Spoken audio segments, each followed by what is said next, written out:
Merry Christmas, everyone. Welcome to Dad Talk today. Dewayne, what's going on, brother?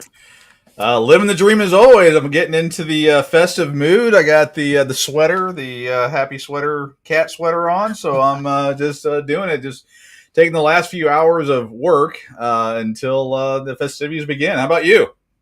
Oh, man, dude, it's been an eventful week.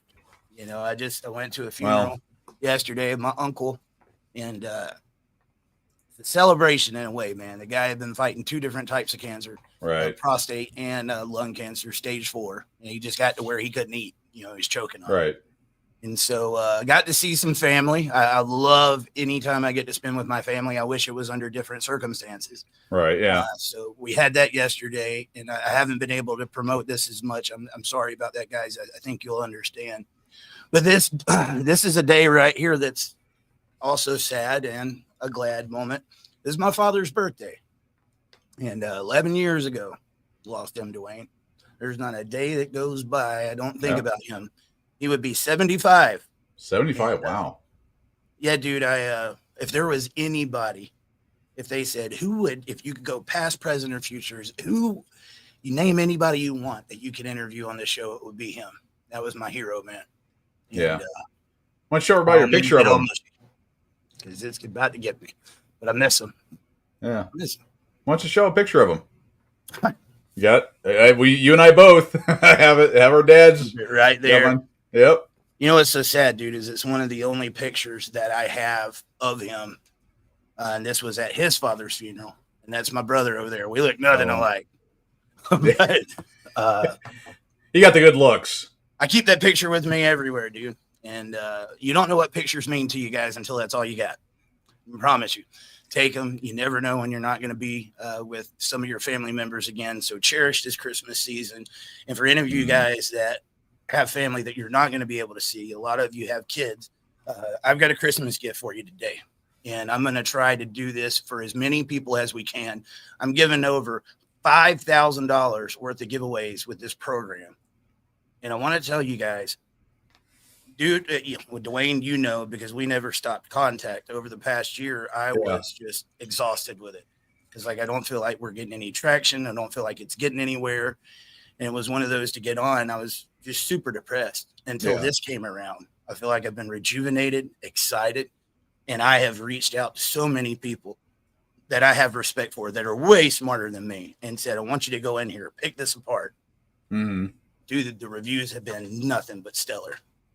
Well, I was telling you off camera before we jumped on that, I was trying to get everything set up to, to share to different groups and everything. And I found one, and there were a number of them, but one comment from a guy that said that he was like 7% of the way through of the first part of it, and it just blew him away. He has followed a number of other doctors, and they pale in comparison to what this program is actually teaching. You can just tell he felt confident with the information. It's revolutionizing the whole process. Well, it's crazy, dude, because every one that has reached out to me and said that same thing. You got people that's been around here for a long time. There's lots of psychologists and experts and stuff like that, and a lot of them have really good information. Yeah. Oh, yeah. But we don't see many solutions. And right. I can tell you people that spent hundreds of thousands of dollars on experts in court, and it did them not a bit of good. No. At all. And then here it comes around, $50, one-time fee, get this. And, we barely scratched the surface with it the other night. What gets me is you get the people in the community that are going to say it's whatever, from the very beginning without even looking at it. And comes with the territory. We know that happens, guys. I promise you, get in there, check this out. You will be blown away. So I got a little bit more to encapsulate what's in this. And guys, I'm giving away one program to one parent in every state in the United States of America today. Okay. Wow. I was planning on telling each person, like, you get it when it comes on live. Here's the problem with that. If I give one to Alabama and then 2 or 3 other ones sign up for Alabama or something like that, it's going to be a logistical nightmare. Right. So what I'm going to do is I'm going to tell you to go sign up. I put it up there at the top. I was going to say, alienationacademy.org. there is a specific link right there on the front page that says fill out here for sponsorship. And what's going to happen is once you sign up, make sure you put your telephone number and your email and your location. That way we can choose one person from each state. And if you don't get chose because somebody else was before you, I got some other good news I'll tell you in a second. Put that there. When you get selected, we'll send you an email saying you were selected to start the course up. Maybe you're one of those parents, and listen to me, guys. I mean, we want this to help people out there. That's what it's for. Okay. And I understand in this economy, $50 could be a lot. We're practically giving it away for free. The $50 is to keep the lights on so that we can go push this course out even further. Think of just 1,000 parents, Dwayne. I would love to get 1,000 parents signed up today. 1,000 parents that go through the course that don't pay an attorney or an expert. What type of financial burden is that placing upon the courts? It's going to be a big hit. Yeah. Well, I mean, the new numbers that have come out, $120 billion a year industry. 127? Oh, okay. According to the AFCC, guys, family court, 127 billion with a B when you add it all up. It's been said numerous times. That's more money than all of the other courts combined. Yep. And that's what you get with family court. And they will tell you the reason that so many kids are fatherless is because of deadbeat dads. Let me tell you something, man. And we're always met with that. Anytime I talk about these fathers going through court that don't have custody, that's what gets brought up, the deadbeat. These guys that are going into the courts, they're getting attorneys or they're going to fight. They've been in here for years. They're coming in the groups. You're seeing them down in the comments.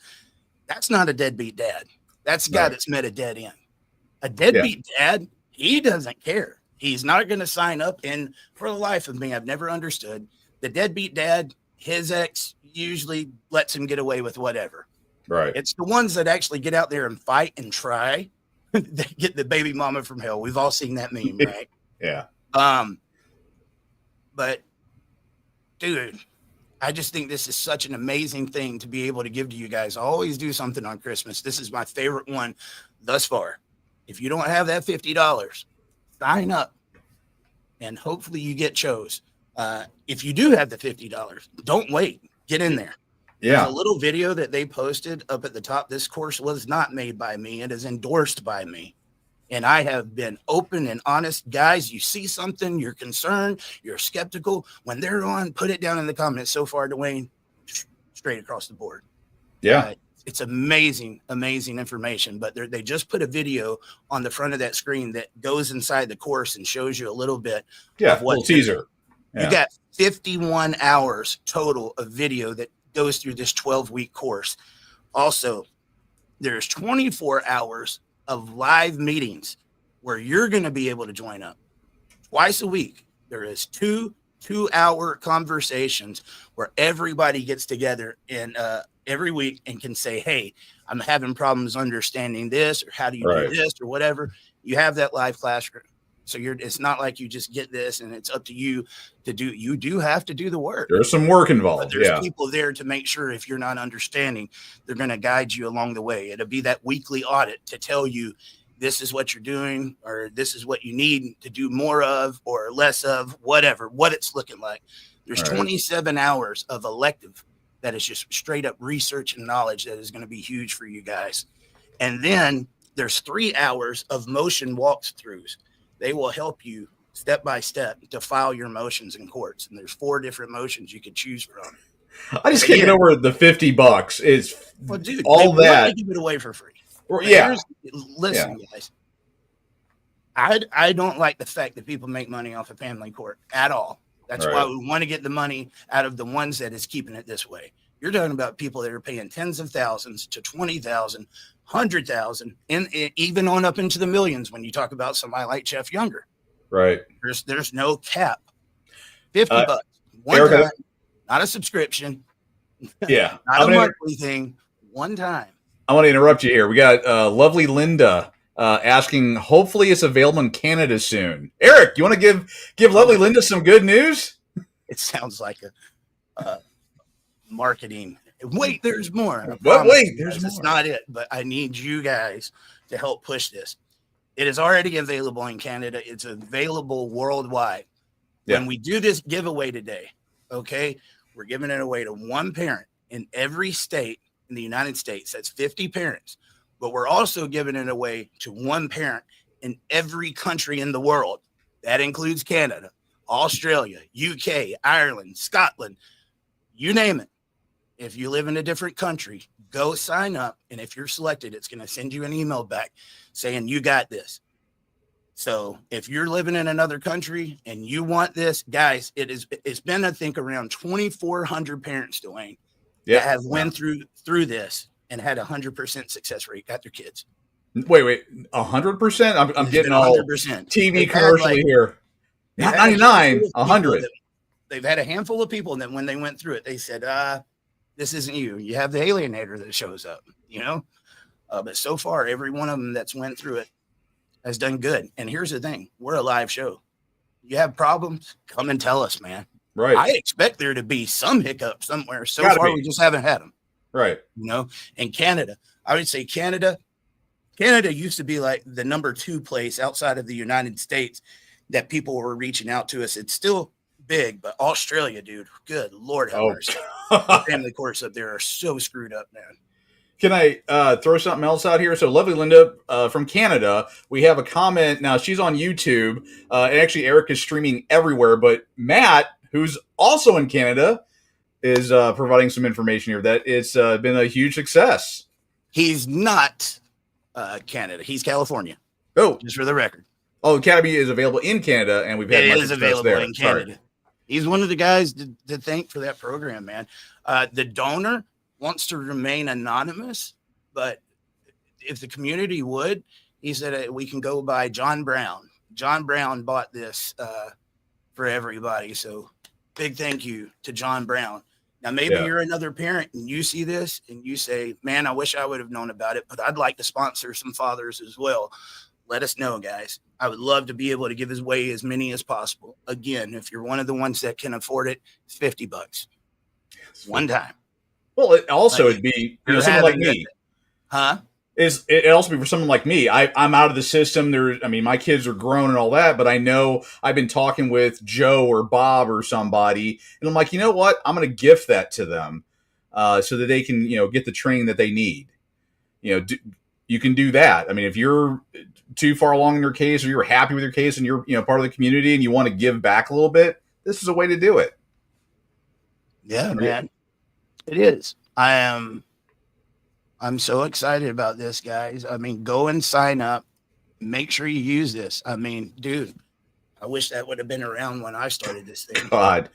Yeah, I probably wouldn't have started Pissed Off Parent because, when I started in this whole thing a decade ago, there was all this information wasn't available. They didn't have, the reverse silver bullet available. I had to do all the research and learn how the system works. This has all been packaged up for you. You just have to put the time in, but they didn't have this stuff. A decade ago, a year ago. When it comes to a movement, man, dude, I'm not, like I said, poo-pooing on anybody's efforts. Yeah. I never had real movement. You might have a law passed here or there, but even in those states where a law is passed, there's so many other things that have to be done for that law to become effective. And we know that. This kind of hits it on a few fronts. This helps you get your kids back while being in the system, takes money away from the attorneys, takes monies away from the experts. A lot of I don't like calling them experts. If they were experts, they would be finding solutions. They'd be helping us shut this thing down. It's just my thought on it. But if done in mass, that $127 billion Goliath that we are looking at, do this $50 times 1,000 parents, or 10,000, or $1 million. Right. How much money per parent, if you look at the average? What is the average divorce case, Dewayne? I want to say it's like $10,000 or $15,000. And to me, that sounds very low. Yeah. But I think when I looked it up, it was around that area. Yeah, it all depends what state and all that. But I was seeing, 30, 40 being the average on some of the states I was looking in. But yeah, $50 to get educated, get the information that you need to go in there and hit these guys between the eyes and take the money out of the courts. And more importantly, get your kids. There's so many so much money and time spent dealing with all the nonsense out there. Going here, you learn this stuff. It's how many weeks is it? 13? 12 weeks. And you're going to walk out more confident. I was looking at it because, again, I started pissed off parent because there was a lot of stuff that there wasn't a lot of information available. People thought that when they walked into court, the judge, the lawyers all, laughed at them or, treat them like, they were a bad parent, and they walked out going, I've always been a good parent. They like that confidence. This program gives you the tools and teaches you and builds that confidence so you can walk in there and fight for your kids and win. That's one of the things I like about it. Corey Blanton said, I was like 40,000 into mine before it just went pro se. It's a racket for sure. It bleeds money away from families and children. $40,000. That's a vehicle. That is a good bit on a house. Got for your own children. Like, seriously, let's get the common sense back in this conversation. For your children that you should have rights to anyway. That there should not be a price tag beside in the first place. And dude, I know some of those guys that do amazing pro se. But I also know a lot of them that didn't. It is a very complicated process. Some people take it better than others. And that's what they've done. And so what ends up happening, because it's so overwhelming, these guys go and pay these attorneys to learn this different language and to do this hogwash for them. Right. And the money just keeps going. Oh, there's something else. Oh, by the way, I got to do this. I made this phone call today. I remember like my first divorce, dude. It was even uncontested. I remember like paying him as a single father every bit of money I had. And then when my income tax came in that I desperately needed as a single father at 21 years old, I had to hand it right over. Oh, man, it hurt. But he said, if you pay this, you're done. And so I did it. Fast forward a few months later, I get a bill in the mail for $500. Oh yeah, they're never. I called him and I said, "What in the world is this for? You told me I was done paying." Yeah, and he said, "Never done." I had to make a phone call, and he one even phone had call. phone call on there. It was like one sentence, dude. One phone call. And I said, "Are you kidding me?" And then I was told about how ungrateful I was because he went above and beyond to help me get my kid, even though it was an uncontested divorce. They shamed me. Yeah. Oh yeah. I don't know. I don't know how. I mean, again, I do the whole is $50. It's already been through 2,000 plus people, 100% success rate. You've got people that have been taking it recently that are commenting that it's a great program. And guys, if you have any issues, I want you to report it back to me. You cannot be as open about this. This is one of those things like I want to make sure I get this program out there. I don't want to feel like a salesman. I have had so many, and I've said this every show, I sound like a broken record. Over the last 5 years, attorneys want to sponsor the show, or either they've made pro se courses to help parents, and it's $1,000 or $2,000. Get everything you need to go and fight on your own. And dude, I just always had that feeling in the back of my head or in my heart, like, I want to get in bed with the devil. And I wish I was smart enough to go through there and pick it apart myself. I couldn't do pro se. I'll be the first one to tell you. Like me, no way. This, I can follow this. Right. And it took me a while because I went in there as the skeptic, like looking for the little thing. Just show me the red flags. Show me the red flags. One of my favorite things about it is the fact that it takes the mudslinging out of court. Yeah. Takes the mudslinging and all of that completely out of it. And it also actually puts the judge in a corner. You're putting the judge on trial. You're giving him information that he should know anyway. Well, and they confirmed he's supposed to decide off of, and it's putting him in the hot seat. Yeah, it does a lot of the work for you. I'd say all the work for you because you're taking it because again, the 127 billion industry is done mostly by the mudslinging back and forth. You're walking in, you're going to get the tools, you're going to walk in and approach it from a whole different angle that they can't argue against. That's the beauty of a lot of this is their largest money-making process is the mudslinging, and you're just going right around the whole thing and going, boom, it's about my kids. And think about that. Every time you make it about the kid, and then they come trying to sling some mud, and you say, I'm not doing that. Yeah. I'm keeping the focus on my child. The best and if interest I'm of a the child. fit, capable parent, you want to do the mudsling and you're going to be doing it on your own. You basically take the defense from that attorney and just throw it away, dude. Yep. And it's like, you want to do that? I'm focusing on the kid. You're trying to sling mud. Which one do you want to listen to, Judge? It's about the best interest of the child. And if I am a fit, capable parent, well, that's the research and everything I'm showing you here. I can show you when the conflict started and like XYZ, best interest of the child. Here you go. So Father X, how fathers can win custody. He said, question, saw the 10-minute video. Is the idea that you are certified as an expert by a psychologist, then you can testify as an expert about parental alienation? Yes, in many ways. I'd rather you ask that question to Bill and Matt, which they're down there in the comments, guys. You can talk. Yeah. But along those lines, yes, you'll get a certificate afterwards. And like I said, dude, I think around 2,400 parents worldwide tried it. They won. Proof's in the pudding. I mean, we can argue all day long about is it going to work or not. They've proven that. Yeah. 100% success rate over 2,400. That's one hell of a use case. Well, and dude, even though it's not an overnight solution, we all want overnight solutions. Is it going to happen overnight? No. Even in this course, each parent's going to have to go through a 12-week course. You got to get yourself ready. Okay. Right. But at this point in time, guys, you take control of it. You no longer have this third party that has to go and tell you about your kid and talk to the judge about your kid.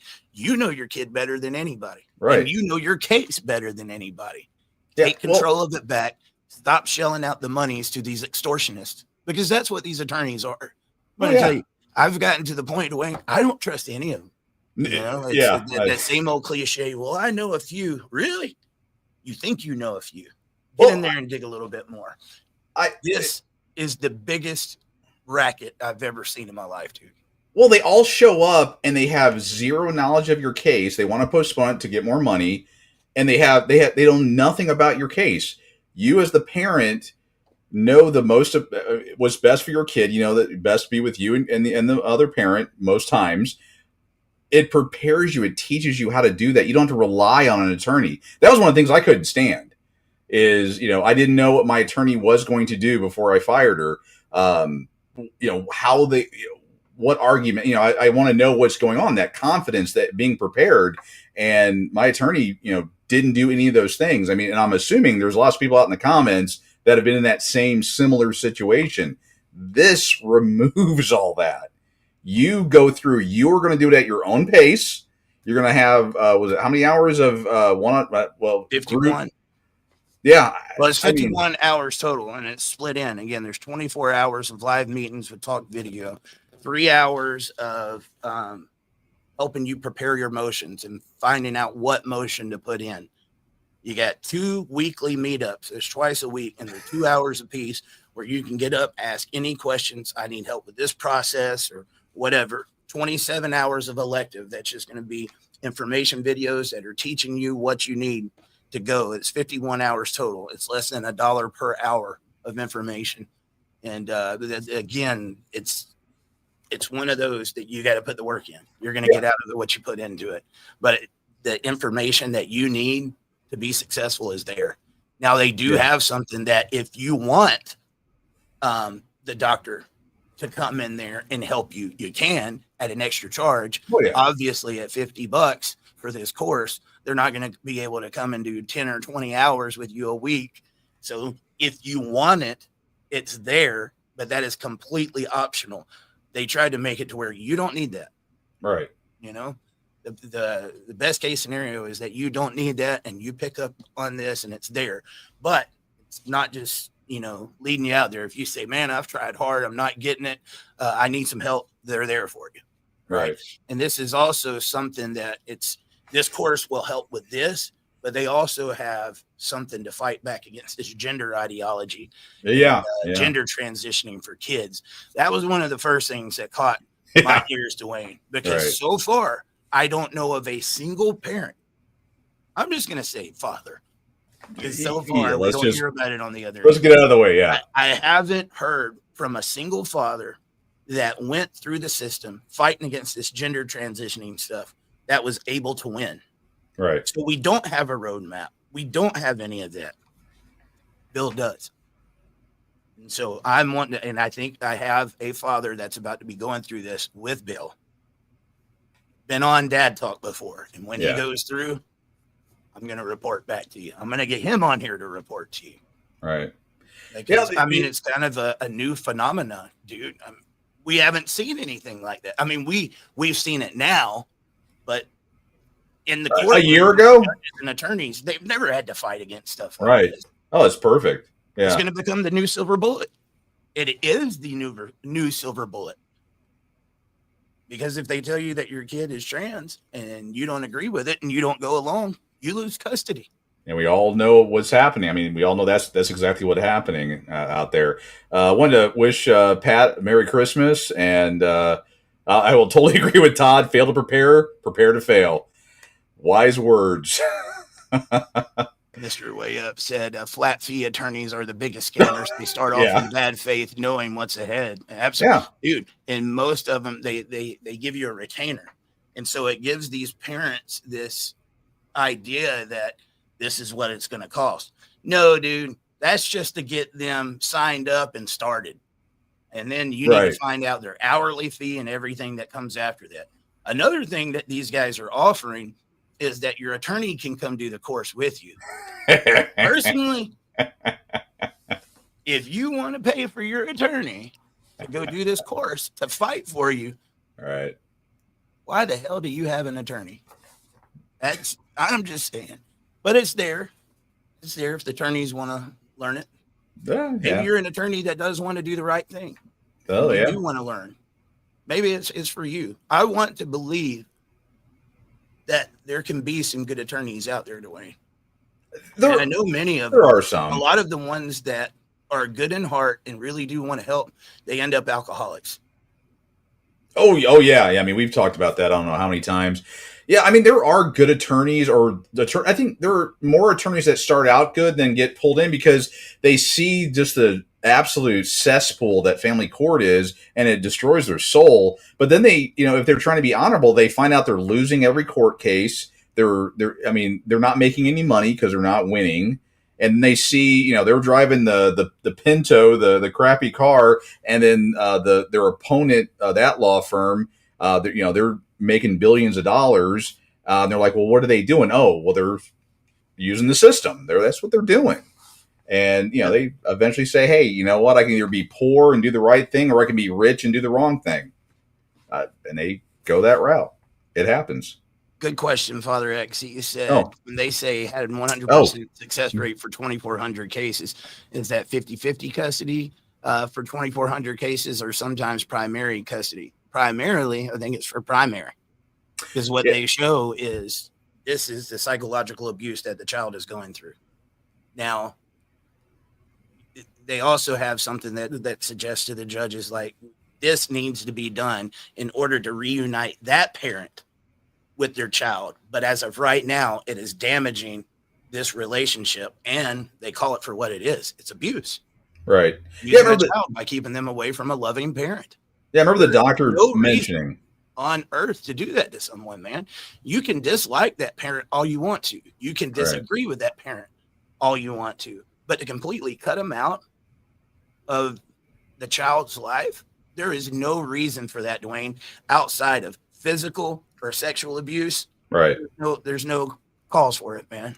Yeah, I remember the doctor talking about that on the show last week about that success rate. And what happens is at the end, when the judge says, you know what, we're going to do it this way, they get 100% custody. And then they say, hey, the other parent needs to take certain steps to go through the reunification process to get some type of equal shared custody or something. But yeah, I mean, because the way it's set up, it's making, because you're walking in a alienation situation, or, where you're going to lose all your custody. That's one of the reasons you should definitely be getting this course. But it turns everything on its head, and it shows that, what's in the child's best interest. Just got to sign up. Katrina Kelly. Thank you. I do from Kentucky. That was one parent that came in from Kentucky, guys. I need to give out more of the information because I've just been so far. I got the link posted up above, alienationacademy.org. We're going to be on here for a minute. I plan to have 3 hours with you guys, and I might have some other people that pop in and out, and we will talk about some other things as well. But go ahead and pop over there, alienationacademy.org. Sign up on that sponsorship form. Plug your information in there. That way we can get that email out to you. So something else I want you guys to know. The guy is sponsoring one parent for every country in the world on top of every state in the United States. We don't know if we'll get a sign up off of every country in the world, So if there is courses left over, we will double back and give out 2 courses per state until that money has been gone through. Now, there's a good chance, dude, because of the amount that we're charging, the $50, that we might have copycats that say, I want to sponsor some dads. And you guys, more than willing, we'll give it out to even more parents. Right. But I would suggest, again, if you got $50, go ahead and sign up and start going through that course. And know when you do that $50, you're helping us keep this platform going so that I can get it out to other people. Right. And that's the plan. We've got to get it out there. Well, dude, if we had 1 million parents that went through it, could you imagine the reaction of the system? But that's the purpose. In all honesty, Dewayne, 1,000 parents to start off with, it will cause a cataclysm. Yeah. Oh, it's going to put it down. A lot of money, guys. Even just 1,000. Not only is it going to affect the money, but you are going to take this learning theory that none of them know what to do with it. Exactly. And put it in here where these attorneys have never fought against it, and it's going to cause a what the hell is going on. And I promise you, they're going to pay attention. I'm thinking. Go ahead. Nope. Go ahead. I'll keep. I'm thinking strategically. I mean, I've always been a chestnut checkers. Wouldn't you want to get in on the at the very beginning, the first time you're the first guy that walks into court with this program in your back pocket, ready to rock and roll? The judge and the lawyers have never seen this. It's going to be a cakewalk. So Matt said it good. He said, think about the child in a house that's on fire. What's the solution? Remove them to safety. And so if there is one parent that keeps blocking that, and so this is what hurts for a lot of parents. We have this thing that the other side doesn't have. It's called empathy, right? I honestly don't want to keep my kids away from their mom. I don't. I've said it before. I'll be the first one to say, like at one point in time, like I would not keep them away, but like I want full custody. We know what you. Anytime I'm trying to do something, I keep getting blocked. Right. But the honesty is, I want children to have equal access, right? But any time spent with that parent while they're in this state of mind, guys, is very dangerous. And that's a great analogy. If the house was on fire, what would you do? You get the kid out of it. Right. And that's what's going to have to happen. There's something really popular I used to see go around the community. I haven't seen it in a while, but then again, I'm not on social media as much as I used to be. Yeah. That any time that a parent wants full custody, that they're an alienator. And that is so not true, dude. Yeah. There is cases where that is the only option. And it's in a lot of these cases. But one of the first things, and I guarantee you they will state to you that I did this, I asked is like, if this parent wins primary custody, what is the follow-up solution to make sure that the other parent gets integrated back in? Because that's the thing. These are people that have mental health issues. Yeah. Trauma. And I want to have empathy. Unfortunately, when you're in one of these cases, that empathy isn't two-sided.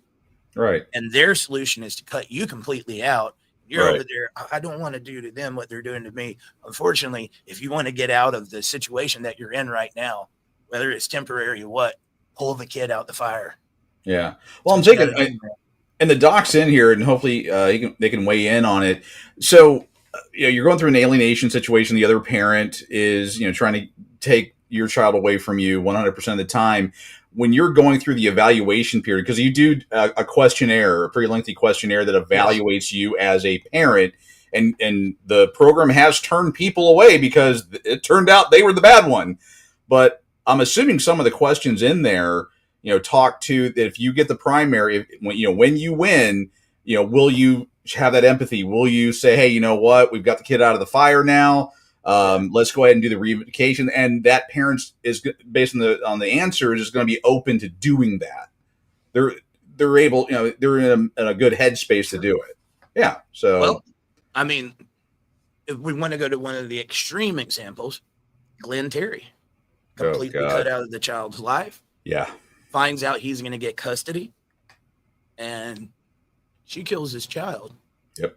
On the day he was supposed to get his child back.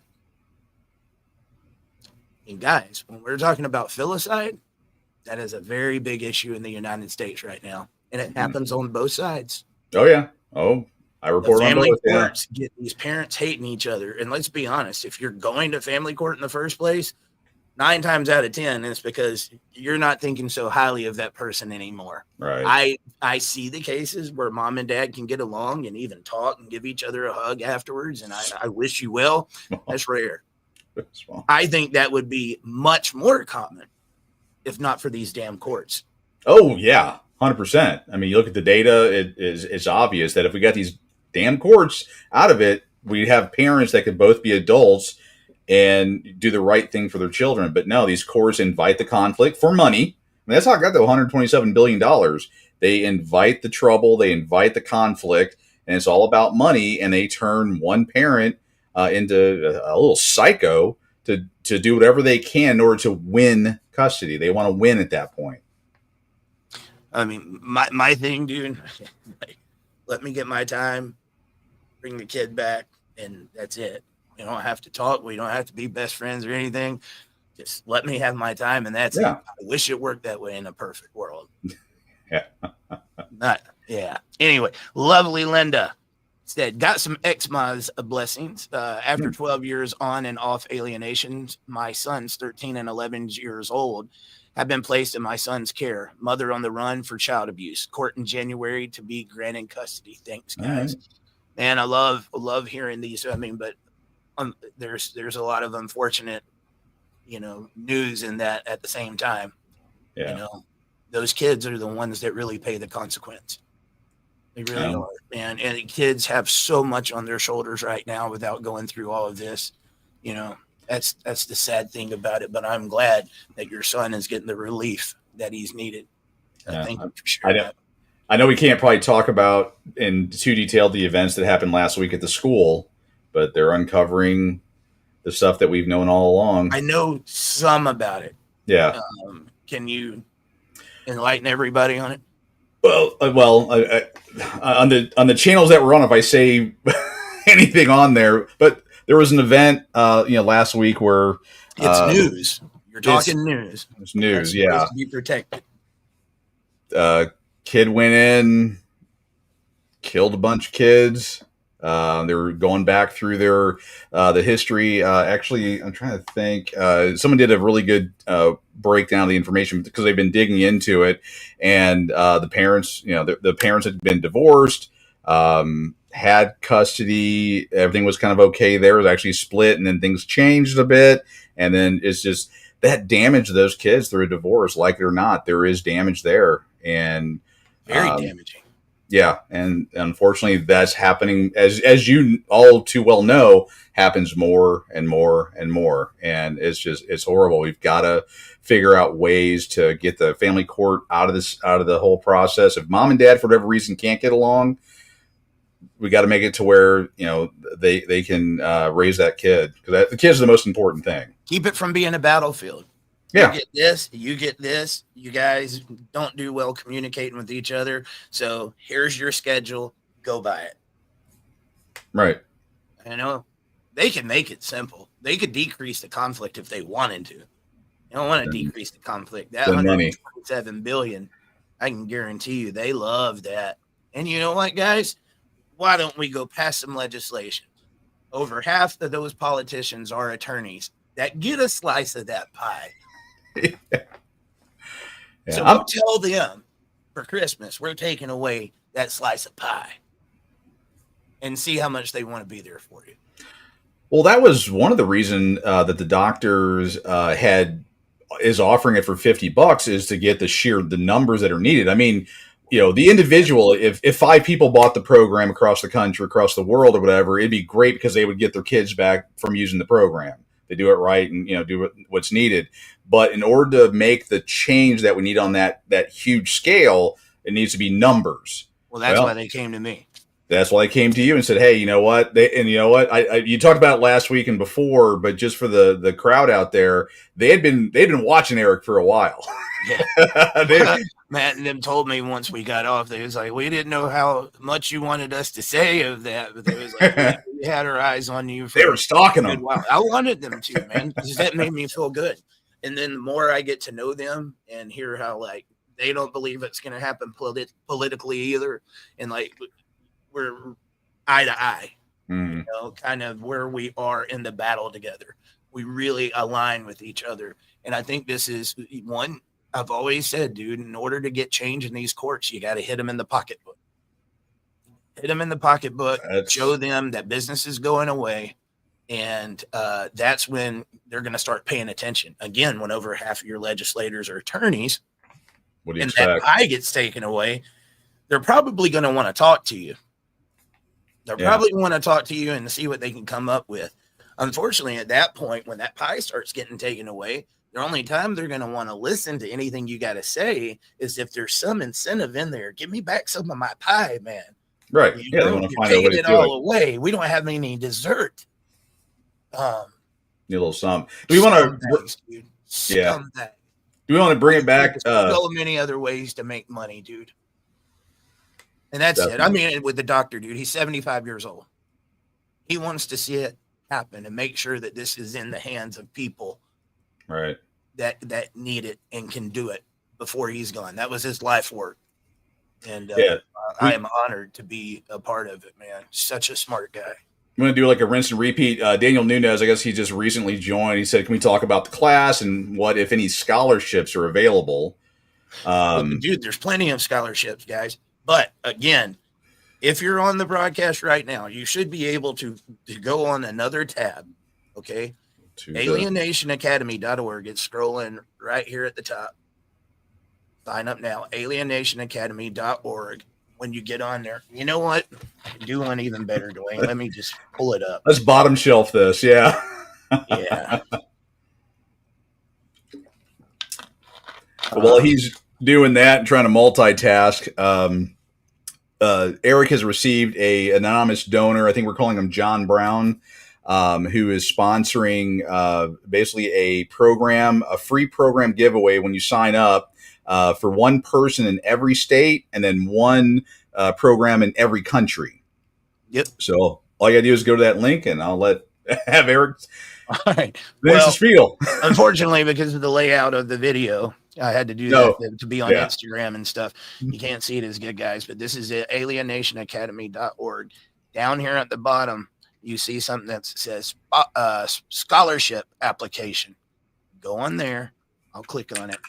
Here it is. Your state of jurisdiction, full name, phone number, email, number of alienated children. How long have you been alienated? Put that in there. And when we get the information, we can come through and pick out one person per state and then one person around the world in all the different countries. And you'll get an email saying, hey, this is it. Now, one thing, I wanted this for John Brown too. That is amazing that he's doing that. One thing we're going to be looking at is we're going to be doing audits. If we do this giveaway and we give it away to a parent and they say, oh, it was free, what the hell do I got to lose? They get on there and then they never do anything with it. We'll be able to see how much they've interacted with that course and if they're taking it serious. And if you don't take it serious and you're not actually doing in there in the work, we're going to take you off and we're going to give it to another parent that will. Okay. So I'm telling you, take this scholarship very seriously. If we see you in there and you're actually making the strides and trying to go through the program, that's one thing. We understand everybody's busy. Most of you dads, if you're going through family court or divorce or whatever it is, you got a full plate. You're having to pay that child support. You're having to pay the gas and the food prices that we got now. So you're working. Yeah. But we'll be able to tell, are they actually doing it? Because that is a precious gift one of the most precious gifts that we could give these dads in this community. I wish I would have had it. We can give that to them, so take that serious. For some reason they don't, we'll be giving it to another parent. So if you don't get selected the first go around, guys, doesn't mean you won't get signed up. At any point in time, though, you say, look, I don't have no time to spare. You got the $50. There you go. Right. One time. I do want to bring up, hopefully they can make some changes in there, but lovely Linda did make a good point. I pulled it up just to verify, but there's not a country option. Matt, can you get that? Can you get that fixed? There's our first glitch. There we go. Yeah. See? And it's live. Yeah, it's live. And it's live. Yeah. I would say, I'm trying to think what they could do in the meantime. I mean, obviously we can do it by phone number because you'll have, country code and all that fun stuff. Yeah. There'll be ways to do that, but he'll get it fixed pretty quick. Yeah. He's fixing on it now. Give us a second, Linda. We still got a couple hours on here. So we'll make sure that's fixed. For you guys in the States, go ahead and sign up. I want to see those signups coming in. Like I said, man, dude, if we could get 1,000 parents, one thing is, one good thing about him doing this sponsorship is we need to get a huge group of parents to test the system. Yeah. Right. It's designed for like thousands of people to go in there at the same time. Right. But then when you got the lives, classrooms and stuff like that, we need a very big test. And more than likely what's going to happen is we're going to have to get a few other people trained up to help grow that army, dude. Is basically what we're doing. Growing an army. Yeah. Matt's on. You might want to change the phone number to allow country code input. Just throw it out there because they put their phone number in and they're outside the country. It's only 10 digit. Joe Paget, Merry Christmas, guys. Thank you for all you do. Hey Joe. Man. Andy Hetland, thank you, man. Seeing some new faces in here. I'm not as aware with, man. Guys, tell us where you're from, how long you've been a part of this. You know what I mean? But, dude, I also got something I haven't even mentioned yet.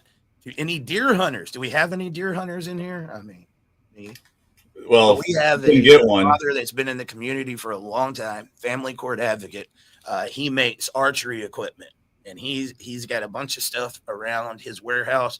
And he said, Eric, I want to do some giveaways.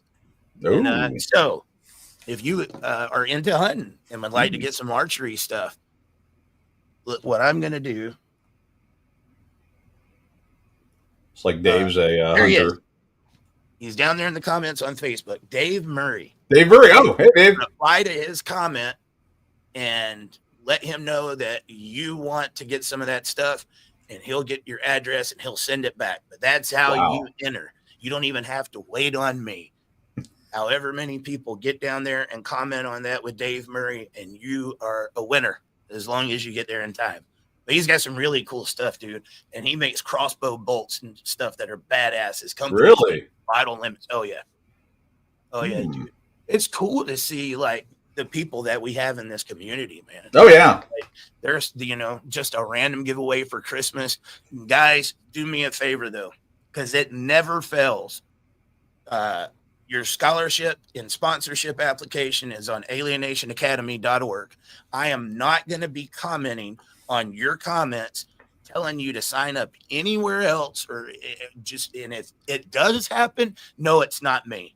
Anytime I've done giveaways in the past, the fake Dad Talk Todays pop up, the fake Eric Carrolls pop up saying, hey, comment here, win $500 or something like that. It is not me. Yeah, I have to make posts, and so that's why I haven't done more giveaways in the past, because that's what goes on. And anytime I do a giveaway, Dewayne, it starts up. You try to do something good, and then it gets everybody else kind of jumps in there. See Pat asking Dave here on YouTube. Unfortunately, it looks like he's only on Facebook, so you'll have to go over to the dark side to Facebook and send him a link. You can get over to the Facebook and just comment where he says right here, or no, he says me, LOL. Yeah. Here, I'll pull up that comment. Dave, maybe actually make a comment and say, guys, if you would like to win it, reply to me here. That way they know where to find you. Pat. Sorry, Pat. He said, I don't see the, yeah, he's boo. Where's the Dave Murray link? Another thing, Dave, are you on my personal profile or are you on Dad Talk? Because I'm streaming to both right now. Yeah. So let me know and I'll tell everybody. So that, dude, it's been a long time since I've streamed to all the different platforms. I am gearing up to get Dad Talk going out full force, man. It's 2025. It's been a long, long time since I've had this energy and this motivation. Because again, man, it felt like we were hitting dead ends everywhere we went. I don't believe in the legislation thing anymore. I just don't. And dude, if somebody can get it through, I'll be your biggest cheerleader. I promise you I will. And I'll appreciate it. I just feel like the system is so broken. Yeah. And it has to have a unique approach that nobody sees coming. This is it. This is it. And if somebody else has another approach and it's successful, I'm rooting for you. Just know that. Yeah. I'm rooting for you. I sat around for years waiting for a solution like this to come around. Right. And, I've had other things again pitched to me in the past. And I just can't get behind it, dude. I don't believe in the million man marches because I know not a million fathers are going to show up, or legislation, or one of these other things that gets pushed all the time. And you can always tell when you're talking to a newer advocate because they start pushing these ideas. They have dark hair. They have non-gray hair when they start. Yeah, and they mean well. But they mean well. Love the energy. We've thrown a lot against the wall to see what sticks. Oh yeah. Oh God, it is. I mean, it's almost refreshing in a way. I hate to tell them, the whole story of Santa Claus when they get all excited and stuff. All we got to do is have a rally, and all we got to do is tell our legislators, and and it's gonna fix everything. Hey Joe. Yeah. Dude, I'm just going to give a little comment. I mean, there's a lot of you guys like this, but that is a warrior right there in the state of Texas. Anytime I show up, he's there. Whether we go out to eat or we're at the Capitol or whatever, he always shows up. And I appreciate all the hard work you're doing over there in Texas. If we had more Joseph Villarreal's, world would be a better place. This would too. Yeah, that guy, I mean, full-time job, taking care of his kids, dealing with the family court crap, and he is at like everything that goes down in the community, good, bad, or otherwise. He is always there. I will say his wife is she's an angel because she puts up with it all. But she's a sweetheart. But Joe is one of those guys that he's always there. Like a bad penny, turns up everywhere. No, just kidding, Joe. But no, he's very. I mean, the passion's there, and he's been around for a while. He's not only been around for a year or two, but he is at every rally, everything in Austin. You name it, he's there. And need 1,000 more like him. Need a lot like him. Corey Blanton said Texas for sure to a collector of child support. They aren't going to want to let go of that cash flow easily. Let's pick on Texas here for a minute. Let's. A few comments coming in from Texas. I believe Texas collects more money and Title IV-D money off the child support than any other state. Is that not correct?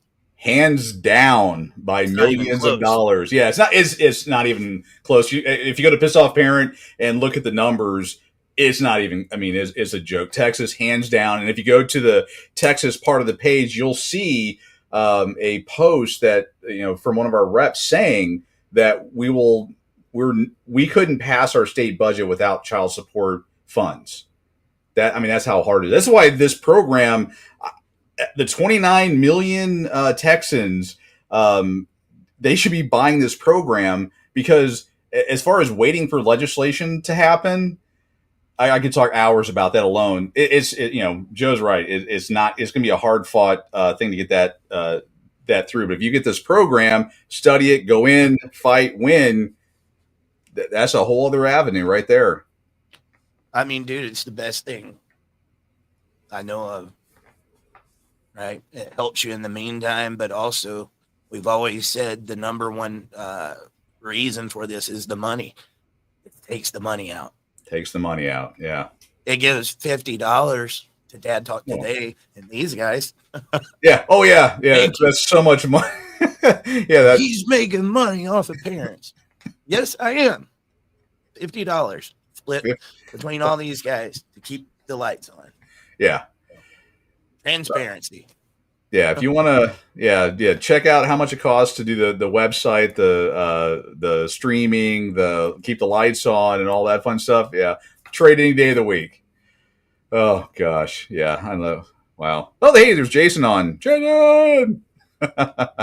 Yeah, dude, like Texas. I mean, Texas is really where the whole gender transitioning surgeries and stuff started. That's where Jeff Oh, yeah. Younger's case went down.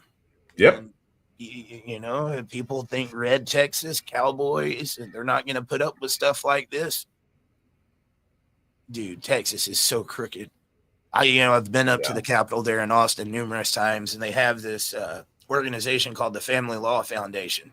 Fluff. Yeah. Those guys are so well funded. They are a well-oiled machine. Mm-hmm. They know when there's any bills that are going to come through that's going to take away a slice of that pie. Oh, yeah. They are there to make sure that they protect those profits that are coming through. And, dude, just the way that I've seen them talk about some of the alienated parents in the community, it absolutely disgusts me. Not only are they keeping it that way and making sure that, like, nothing gets changed, but they mock these parents that go and ask for these bills. We have video. Yeah. Yeah. Lots of video on that. You want to know how much I don't care for those guys? I don't know if I've ever told you this, but when I met them in person the first time, they offered me pizza, Dewayne. Oh. I said no. Oh, you really don't like them. I really don't like them. Wow. I don't say no to pizza, guys. Yeah, that's wow. You said no to pizza. Oh no. I don't want that. That was bought with blood money. Don't want to break bread with them. Yeah. Well, I have a snapshot of on their screen. The quote, if I can quote it correctly, it said these are bills that we killed that would have hurt your practice, and they're all equal shared parenting bills. It wasn't because they're bad for families. Wasn't because it was some other reason. It was this would have hurt your practice. The family we have a foundation, millions of dollars that gets paid to this foundation to do this stuff. Well, dude, I won't name any names because that's not what this is about. But I'll give you a little behind the scenes, and I'll be a pissed off parent here for a second. Hey, all right, come over to the dark side. We're going to talk about what pisses us off for a second. There we go. There was an advocate that went and got a bill through in Texas. It had some sponsors on it. They went and told him afterwards, look, there's an equal shared parenting bill coming through. A lot of people that sponsored your bill are fighting against that. So we would tell you, don't fight against that. Just leave that alone, and we'll make sure your bill goes through. Now, what does that tell you, Dewayne? It's like, we'll let that bill go through. Yeah. But you can't fight for this one right here. Right. And it was the same people. Does that sound like somebody that wants family court to get better? It's politics. Yeah. It's politics. I scratch your back, you scratch mine. Oh, yeah. And we'll be here for you on this one, but you better turn your head when this comes around. Oh, yeah. There's so much. I'm biting my tongue right now so bad. I witnessed it, dude. Oh, yeah. And it was one of those moments like, do you not see? You're a pawn. Yeah. Yep. And they're playing chess, not checkers. Oh, they are definitely playing chess, not checkers. I think it was starting to get really hot there in Texas for that equal shared parenting. I think it was very hard for them to fight at the end. I mean, that day that I showed up, I think the bill was 803. 803, yep. 803. There was like 200 parents that showed up at the Capitol. Till this day, it was the biggest drawing of advocates that I've seen in one place fighting for something. And yes, I sat there the whole day, and so did many other people, listening to everyone's testimony. Yeah. And then there was just a handful of people that got up there and spoke against equal shared parenting. And the guy that was sponsoring the bill made the statement later on, which was very true. He said, do you realize that the only opposition that we've had here today that doesn't want this bill to go through were members of the Family Law Foundation, the lobbyists that were there to kill it? The corruption goes deep. You know what, though? It didn't go through. Yeah. It didn't matter how much support you had there. It didn't matter who would have testified. they knew what they were going to do. Oh, before they even walked in. As they can. Yeah. Even people on the committee, I do believe, were part of the Family Law Foundation. Oh, yeah, they are. Oh, yeah, they are. Which is in the Texas. Oh God! In the Texas documentation, they are not. There's a conflict of interest. Ignored it. Didn't care. Oh yeah. Oh yeah. Texas is it's horrible when it comes to the whole equal shared parenting piece, and there's so much. Again, you go to the website, you can see some of the videos, and you can see judges that appeared in that famous video a couple years ago for Family Corp, I think it is, or Divorce Corp. That was what Wells. I have her on video talk. She was the only person that opposed one of the bills, and how she went about it. Unfortunately, it is, there's so much money that goes through the Texas courts that it's not going to happen, which is why this program, this $50 program, is so important, because you can forget about all that nonsense. You can go in there, fight for your kids, and get out. You know what I like, dude? I'll go through a list of what I think we would have to get through legislatively in each state to make it actually work. I think the first thing that needs to be put through is it needs to be illegal for anybody that could profit off the family court or an attorney or anything in the legislation to be able to vote on those bills. It should be conflict of interest right there. It's already in. Not allowed. Yeah. And before you get through shared parenting, I think you need to criminalize false allegations. Yes, it's already supposed to be, but there needs to be 3 things that happen for anybody that knowingly makes false accusations. There is a difference in a false accusation that was malicious, right? A false accusation that was in good faith. There might be somebody that made the allegation, but they didn't do it on purpose. And trust me, guys, that can happen. It's like the famous case of where the child said, my dad put his pee-pee on my pee-pee. And they later find out the child had peed, and dad went and peed in the toilet bowl after the child. It crosses streams. That's a horrible streams. It's a horrible thing. But not at the same time. Anyway, you got to criminalize those false allegations before you get through shared parenting. But there's 3 things that needs to happen. 1, they need to be fined. They need to automatically lose custody, and they need jail time. Equal to or even more than the allegation that was being put out there. If you knowingly made that false allegations, needs to be cap on attorney's fees. I think there shouldn't even be any, but I could go through a whole list. There's so much that needs to be done in order to make it effective. Because if you get shared parenting through and you don't get anything for false allegations, the silver bullet's going to go flying worse than it ever has. Right. Because that becomes the way to get the upper hand in a case where it's now supposed to be a level playing field. Right. And if you get through shared parenting, go and try to get something about false allegations. They know that's their loophole. You think the Family Law Foundation or the bar is fighting before? They're going to fight like crazy at that point. But get that before, then get shared parenting. But one of the biggest things, I think the crux of the issue needs to be nobody that profits or practices in family law should be able to vote on any legislation where there is an incentive. It's already in Texas, though. We already have that. They just ignore it and keep doing it. But it's funny that you mentioned about that part of it. I mean, Jeff Morgan, the Godfather, has video of our assistant district attorney teaching other attorneys how to do the silver bullet to, and I quote, get the upper hand in the divorce. Yeah. I mean, that's just how it is. And again, that's why I keep, when I saw this program, it was like, wow, this is going to do so much because Texas is a cesspool. There's so many problems. This circumvents all that. This goes around all of that nonsense.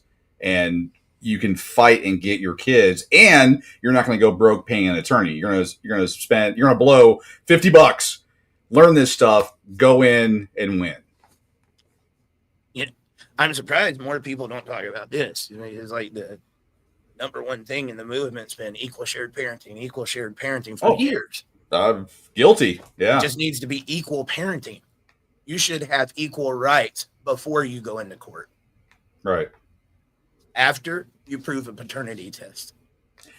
I do think paternity tests are needed, and I think we need to get legislation through that says paternity tests are mandatory. Texas fought against that. I know they probably would, but if they did. You do a paternity test, you're not even allowed to talk about child support. Yeah, there should be a requirement for paternity. When we had the Preborn Child Act, we had 5 bills in Texas last go around. 5 bills for preborn child support, and they made sure that the mandatory child support or the mandatory DNA test, not part of it, is the judge they adjudicated, and the father was either admitted to it or whatever. They didn't require a DNA test.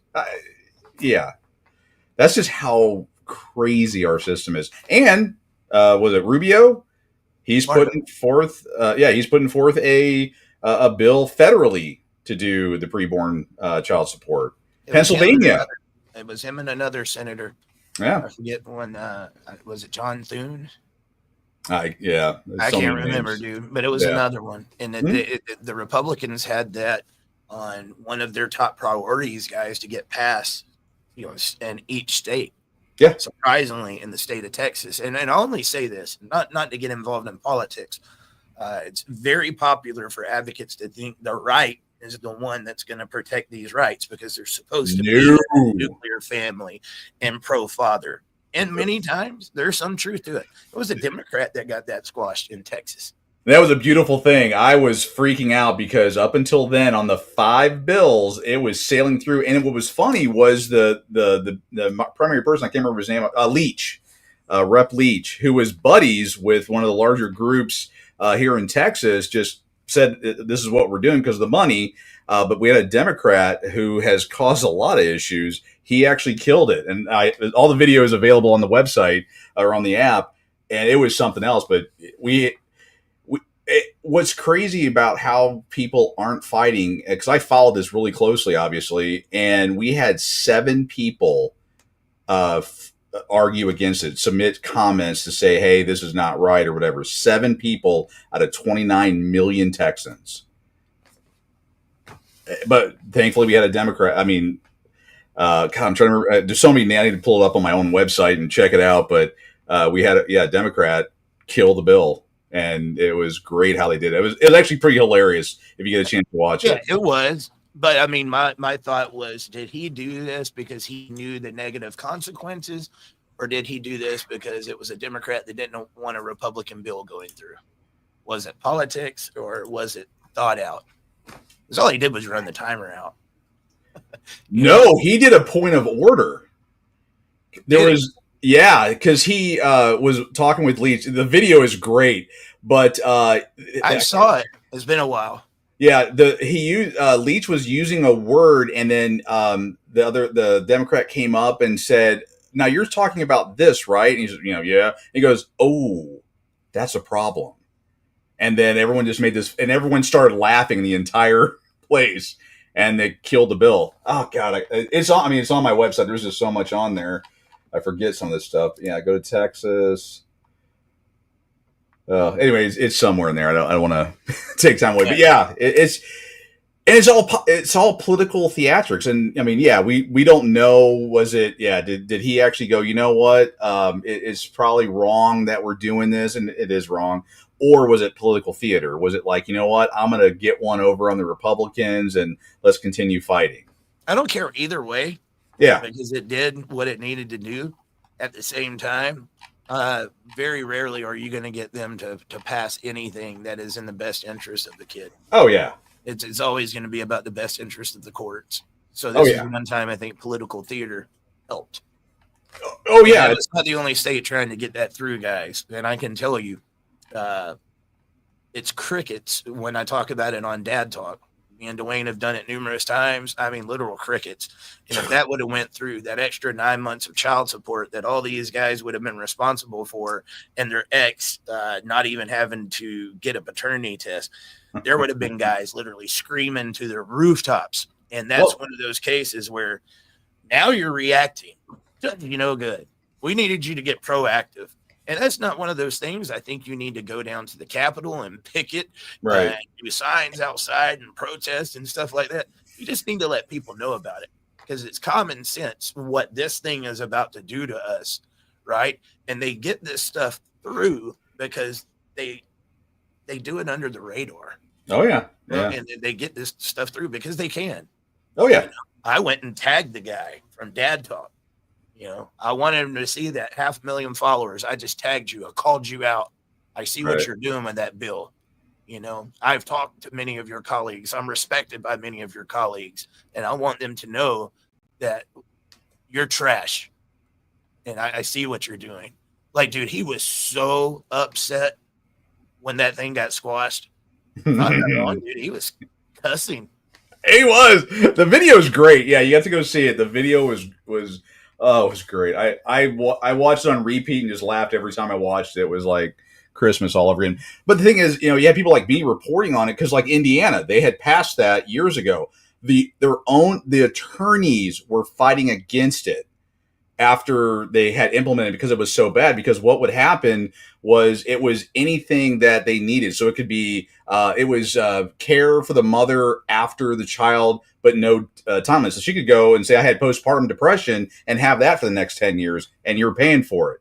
Texas was putting in a 6% per annum interest on the retroactive child support. So, Bob would walk in and like, okay, you were nailing me for past child support. That's $10,000. Oh, by the way, it's 6% on top of it. Have a nice day. Right. And people didn't fight it. People didn't. I couldn't get 10 viewers to care. And like a lot of those same people are writing me every day.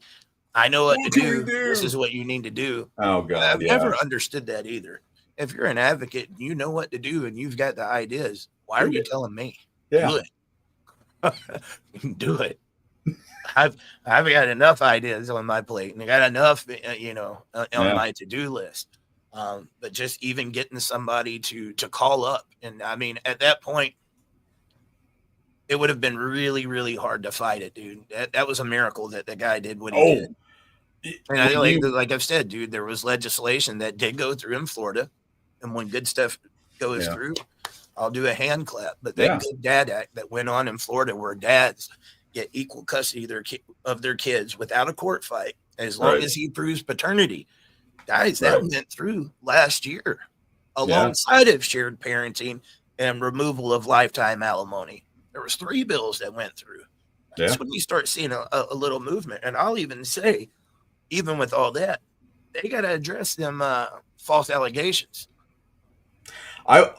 With Florida, I'm hoping to pull some FOIA requests and see how many allegations kick up. Because Florida did a report a couple years ago. It was something like 85% of all allegations. I got a video on it somewhere on the site, but 85% of all allegations were found to be false in Florida. It's ridiculous. 85%, and that was bald-faced lie. There was another, I think, 10% that were, as he said, she said. I think one of the funniest things, most awesome things that I saw in the state of Florida was you got these domestic violence organizations where men are just as much victims, sometimes much more than women when we talk about domestic violence, but you're never going to see him on the billboard. But you got VAWA, who is the current president's greatest accomplishment in his mind, Violence Against Women's Act, that gives the Violence Against Women's Act got reauthorized inside of $1 trillion spending bill, I think a year or two ago.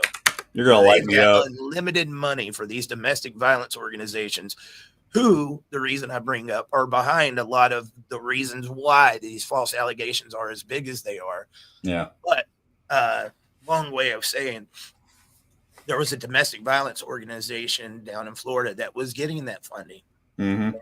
The head guy or woman, I think it might have been a woman, had the year before had taken off 270 days of vacation.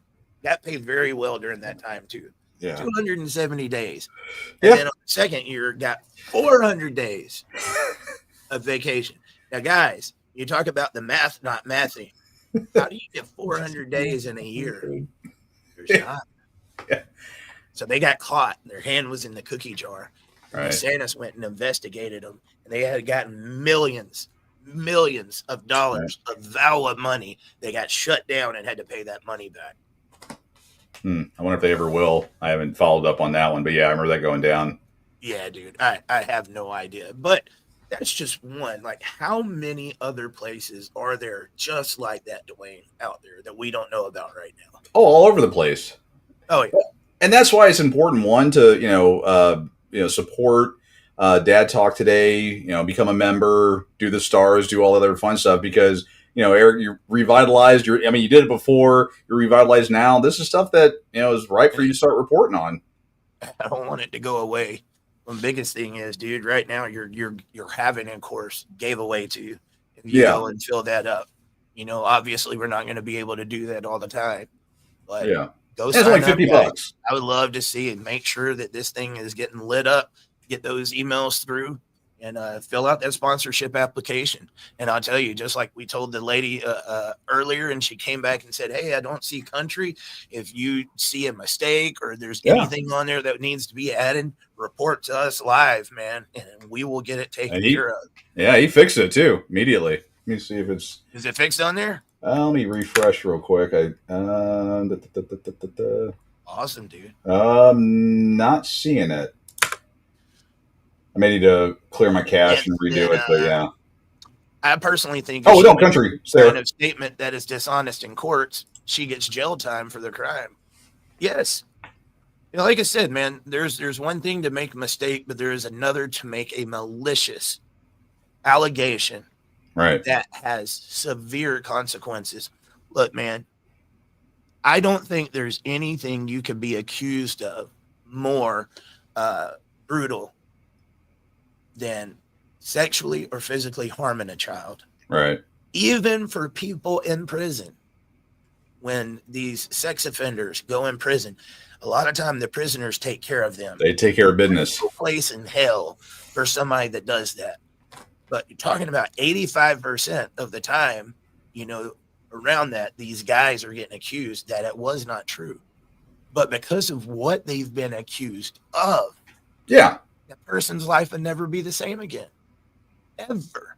Yeah. Well, how many people think Johnny... An allegation. All it took was an allegation, no proof, no nothing, and he is facing the consequences for the rest of his life. Yeah, do we need to talk about Johnny Depp anymore? I mean, he was accused of all kinds of stuff, and then, of course, it came out in courts that he didn't do the things he was accused of. Yeah, everyone remembers the accusation, not what actually happened. Yep. And did anything happen to Amber Heard? No. She still has supporters. If I can go to jail for 20 years on your allegation, then so can you when it's false. And but it's rewarded. Surprisingly, I've seen a lot of advocates when somebody says something like that, they're like, "Oh, that's too harsh." Really? I don't think it's harsh enough, Dewayne. Yeah, it should be. It's only what's right. If I could face that jail time, and you did this knowing that, you should face the music. Yeah, I think those three things: you should go to jail, you should be fined, and you should lose custody. Yeah. Well, let's talk about the lacrosse kids. I say kids; they're all adults now. But back in the '90s, this lady accused them of raping her. She just last week came out and said it was all false. Anything going to happen to her? No. These kids' lives were ruined because of that. Nothing happened to her. I haven't heard about that one. Oh, you haven't? Well, you're old enough. Back in the I think it was the 90s, these lacrosse kids, preppy school, whatever, a young lady of the evening accused them of getting her drunk and abusing her, raping her, and all that. And they got kicked off, out of school, the whole 9 yards. And everyone, thought they were trash, whatever. Well, she just this past week came out and said it was all false. Well, did not know that. I bet probably in the 90s, you're like, oh my God, these guys are horrible people. And then, 20 plus years later, who's that? It's crazy. But not going to talk too much about it. But there was the case in California where the father's wife, they got drunk the night before, and she got mad at him, so she called the cops and said that he was physically abusive. Yeah. He was a high school principal. Yep. The next day, after he's in jail, lost his job, she says, I was just mad. I didn't was do it angry. on purpose, and it was false. Right. Says, it's too late. Too late. Yep. Too late. It's over. The guy goes and jumps off a bridge at Disney World and kills himself. Yeah. Puts a message on Facebook before he does it. Yep. Because he knew the damage is done. Oh, yeah. Like, you're openly sitting there saying, I made it up. It was not true. Damage was done. Yeah. Oh, yeah. Actually, Father Rex said it was around 2005. Duke Lacrosse kids. That was the I'm going to have to look into that one. Yeah. It just came out just this past week that she's finally admitted it was 100% bull. So I'm going to talk about a little bit of something else. I'm not going to lie to you, dude. It's starting to weigh on me. There's only so much. Yeah. We can't have you go away for another year, man. No. Well, it happens, and I don't want it to. So, guys, tell me, what are your plans for Christmas this year? What do you got going on, Dewayne, for the holidays? Well, I'm going to have all the kids in. We're going to, have a good Christmas, a low-key Christmas, and, do our thing. Nothing too wild. I actually have to go back to work Thursday, so I've got to, not get in any trouble or do anything silly. I have to go to bed early. But, yeah, nothing too crazy. I don't want to say because the kids may be watching what they're getting, but they should be pretty happy. But for everyone out there, my kids are older, 23, 20, 18, and it's hard to buy for them. I mean, when they were younger, it was a lot easier. Well, dude, let's be honest. Whether it's the wife, the kids, they just about got everything they need. Yeah, yeah. It's like, what else do you need? I don't know why it's so much harder now, but you know what? I think a lot of us back in the day, we didn't get everything we wanted. So when we got a little bit older, if we wanted something, we got it. And so just like, dude, I don't know how it was for you as a child, but I can remember there were so many video games that I wanted. And we like borrowed each other's video games and stuff, traded Nintendo cartridges and stuff. Yep. I don't see anybody doing that anymore. They got the game. Yeah. That was one of my biggest hang-ups as a kid, man. I never had a lot of the games that I wanted. Now I spoiled myself and then ended up having so many games that I didn't play. Right. Now you're a Nintendo kid, right? I'm an Atari kid. Oh, yeah. Well, we had an Atari, too. I had it in television. Ooh. But no, NES to me was revolutionary. That was, yeah. Till this day, my favorite system. I still like breaking out the NES and going on some classic Mike Tyson Punch-Out or the original Mario Brothers. Does it get any more nostalgic and classic than that? Right there. That's me right there. That's how I spend my afternoons. Oh, that's cool, man. You guys, you think you'll break out any of the Christmas movies? I got the Plex server filled up. Yeah, I mean the better half has been playing boy, I hate to keep making it negative or turn it back around, but before the show I was relaxing and I watched the Santa Claus. And I remember watching it the first time back in the early 90s when it first came out, and I was newly married, or I don't know if I was married yet or not. And then I watch it now, two completely different movies. Dude, I got a funny story about the Santa Claus, and I forget what news station it was. I saw this on as a kid, but I had fun with it too. The original version of Santa Claus, I don't know if you guys remember this. I forget what Tim Allen was saying on there, but at one point in time, somebody had asked like his phone number or something, and he said 1-800 spank me. Oh yeah. Well, there was some kid that went and called 1-800 spank me, thinking it was the number to Santa Claus. And you can imagine if you remember 80s, 90s, right? It was like press 1 if you like guys that do it with guys. It's like, press 2 if you like girls who like it with girls. And anyway, that kid ended up suing. They ended up having to take that out of the Santa Claus. But one Oh of my favorite God. things is, you remember, like, man, we're going way back. We're showing our age now. If you had a telephone in the house, somebody else could pick up the telephone and listen in on your conversation. Oh yeah. Or I used to like to play the joke. You called your own phone number, hung it up, and it made the phone ring. Okay. And so I had a way that I could put in 1-800-SPANK-ME just so that menu would pop up, and then hang up the phone so one of my family members answered it. I'm going to write that down. Press 1 for guys who like to do it with guys. They always do. Like, once they caught on, it's like, oh God, there's Eric. But it was a joke I used to like to play on people. It was from the Santa Claus. Okay. Check it out. You want it? That's the original version. I have to check to see which version I got. I mean, yeah, all I remember from that whole thing was like the 867-5309 thing. People would call that number, and then the lady that was getting the calls, got upset, and I don't know if she sued or whatever she did. But I'm gonna have to try that. That would be. I don't know if I doubt it would work on cell phones. Yeah, it was I'm afraid to dial it because the wife is like, "Who are you calling?" Come back to bite me. I don't know. Dude, I used to love making prank calls. Oh God, yeah. The satellite company or the bill collectors and stuff. Yeah. What did you do the is your refrigerator running? Go catch it kind of stuff, or were you more of the Bart Simpson?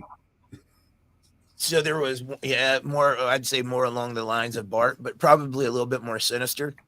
I remember we was just talking about this the other day. My nephew, when he was a teenager, I remember I called my brother and sister-in-law one night, and they didn't know it was me, dude. I could disguise my voice so good, and I told him I was DirecTV, and that he had been ordering like the Playboy channel. You could hear him in the background. I promise I didn't do it. I didn't do it. And I played it off good. I made sure he didn't get a spanking or anything, but it was pretty hilarious. They still like to talk about that. Maybe you should offer a thing where we'll call somebody and prank them or something, like they do those call-in lines or something. Yeah, that'd be funny to but do could that. You imagine being that kid that called 1-800-SPANK-ME thinking they was going to talk to Santa Claus? Santa, is that you? Oh God! I do believe you can find a clip of it on YouTube where they was talking about it on the news. I want to go. I actually want to watch that part of the movie and see if the copy I have has it in there. But what do you got planned for Christmas holidays? Being with the family.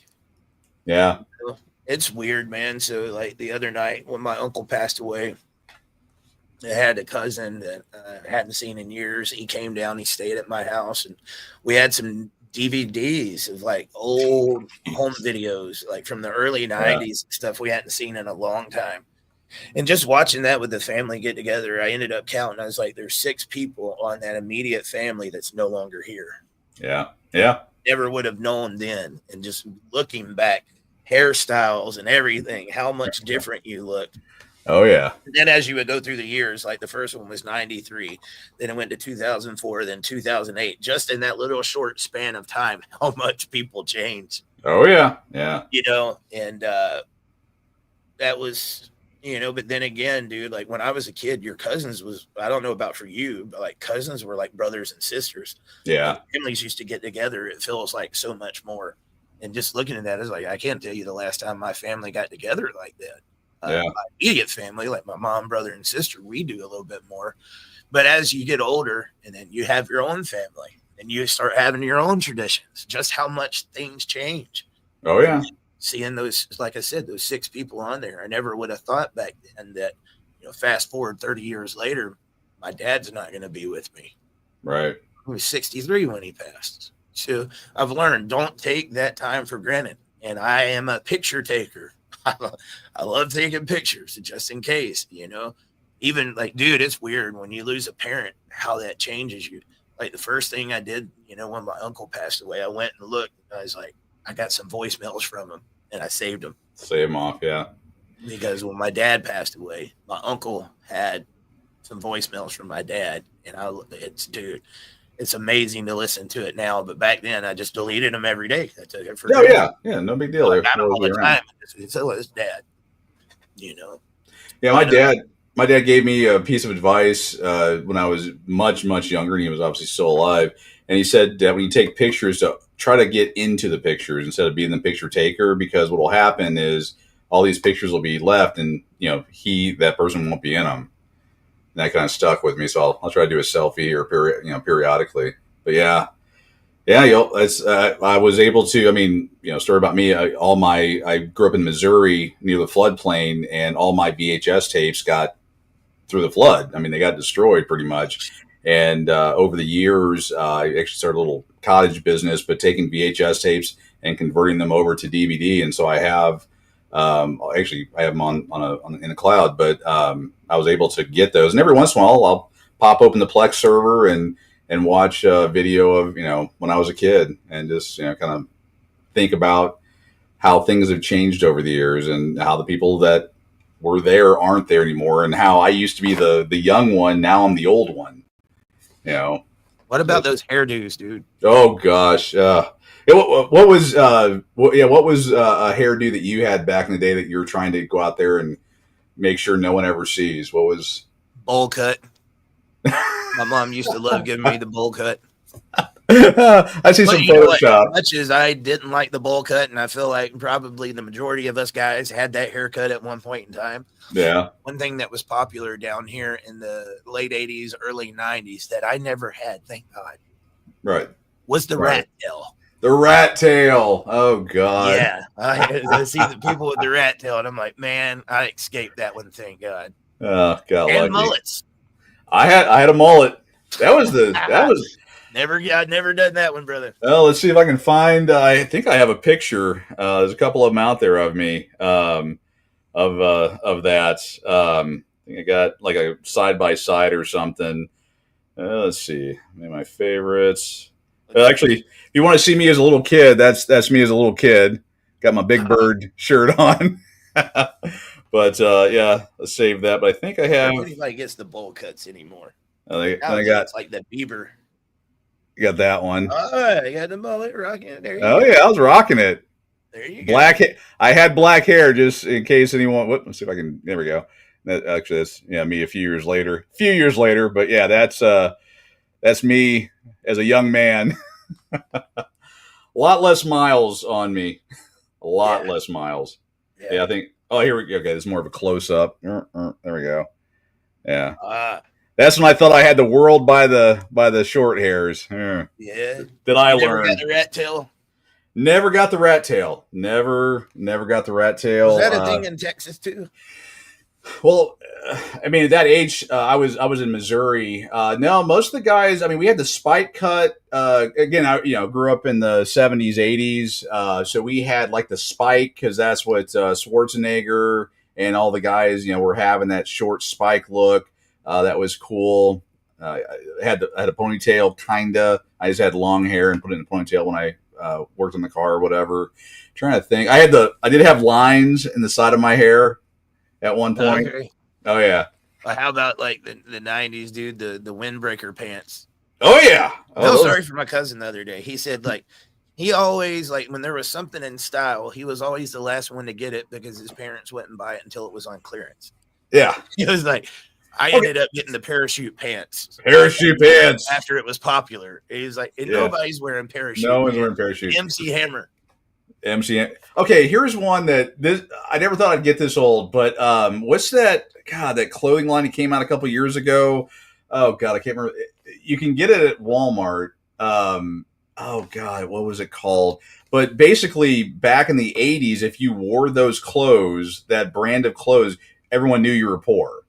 LA Gear? No, LA Gear was kind of happening. Oh, but it came out a few years ago, and all the kids went nuts over it. And I'm like, my generation, that was poor people clothes, which I had. But it was at Walmart. I gotta look this up. Yeah. Let's see, clothes brand. Dude, Walmart is selling Reebok, Polo. I was like, dude, where was that when we were kids, man? And kids were cruel back then, man. If you wore something that wasn't name brand, especially in my neck of the woods, like your life was torture. Oh yeah. That's they judge so much. Kmart. I shipped my pants. I shipped my. I remember you told me about that. That was hilarious. We watched it on here. Yeah, that was I good shipped my stuff. pants. That was some good stuff. I'm trying to remember. Dude, even like seeing, I think the final Kmart just shut down. Oh, did it? Oh, I worked with them back in the 80s. They were hanging on for a very long time. And to see something that was so big, yeah, face its demise like that, or like Blockbuster, dude. I mean, Blockbuster was just a sign of the times. Kmart, I don't know what took Kmart out. Blue light special. They just couldn't compete with Amazons and all that stuff. But Party City just they're closing their doors. They just filed bankruptcy last week. Dude, they're shutting down a ton of the Red Lobsters. Big Lots. Oh, Big Lot. Really? Big Lots. There's a bunch of stores that are going out right now. Sure is. Yeah, Pat said, just like Sears. Sears is gone. Sears. Craftsman Tools. That was the place you went to get your Craftsman tools. Craftsman was that was the sign of quality for your tools. If you had a Craftsman tool, because they would, if it broke, doesn't matter what it was, you could bring it back and they replace it. Bed Bath & Beyond shut down last year. Really? Okay. Yeah. Wow. They went woke. And then went broke. Unfortunately. Yeah. Well, I'm trying to find that apparel brand. Hey guys, while he's looking for that, what is something from the 80s, 90s, be it a store or things we used to do where you guys remember that you miss? I mean, you used to just have such a different feel. Dude, I love the convenience that we have now. No doubt. I love it. But there was something about when we used to have to buy music or when we rented videos that made you appreciate it that much more. I do not miss late fees by no stretch of the imagination. Do I miss late fees? But that family experience of going into a movie rental store, smelling the uncooked popcorn and everything. It had that movie rental place had that certain smell. They all did, Dewayne. Oh yeah. And those memories, dude. What's something you guys miss? I'd like to hear from you. That's a good one. Joseph Villarreal said, I miss when girls were girls and boys were boys. Yeah. Packet Radio Shack. Yeah, man. Oh, I love Radio Shack. That was a nerd's paradise. Father X said taping songs on the radio with cassette tapes. I did that. I can't hear certain songs now because it always has to have the announcer at the beginning. Yeah. I'd listen to an old Metallica song that I have now on MP3, and I'm like, well, no, it's got to have the guy from the radio talking the first 20, 30 seconds. Lance said, I missed the drive-in movie. So, dude, they have them. They've got them still. Oh, yeah. I actually went to my very first one about 2 years ago. I took my wife on a surprise date, and she didn't know where we was going. And I set up the back of the car with an inflatable mattress that we could lay on at the drive-in movies and watch one. I wasn't particularly a huge fan of it because I couldn't focus on the movie, and it had nothing to do with laying in the back on the mattress. Right. Okay? It was really hard for me to focus in on it, but it was the experience that came along with it that was really cool. Hey, I'm with you, Corey. He said I missed 99-cent gas. Oh, God. That's what it was when I started driving. Mr. John Brown said A&W, the root beer float, the double bacon cheeseburger. Oh, man, you're making me hungry. God. Gibson Discount Centers, Hastings, Tower Records, Montgomery Wards. I remember going to Montgomery Wards. That's where I got my Duck Head and Bugle Boys. Was it Bugle Boy, Dewayne? I remember. I was not rich enough to afford those. Yeah, I remember. I was still trying to think of that brand that you was looking for. It starts with a C. It's not Converse, but Carhartt. Not Car. No, this was back in the 70s, 80s, and it was like the off-brand. Oh God, my wife would know. But then a few years ago, it got real popular again, and everybody started wearing it. And I'm like, wait, isn't that for the poor kids? It's like the Columbia. No, it wasn't Columbia. Well, dude, no offense if this is you, but would you have ever thought back in the day it would be popular to be gay? Oh God, no! Well, that's one of the reasons why I watch old movies was because the way they talked and dealt with that topic completely different than it is nowadays. Dave said, real tree, Bart Camo was the shit. Oh, Joseph Villarreal said champion. You know what? I think that's it. Yeah, champion. So back in the 80s, yep, that's it. Okay, Joe's coming through. My Texas brother's coming through again. So champion back in the 70s, 80s, if you wore that, you were like, yeah, you were poor. Now that's become the big thing to wear. Well, yeah. Now, a couple years ago. But yeah, it was champion.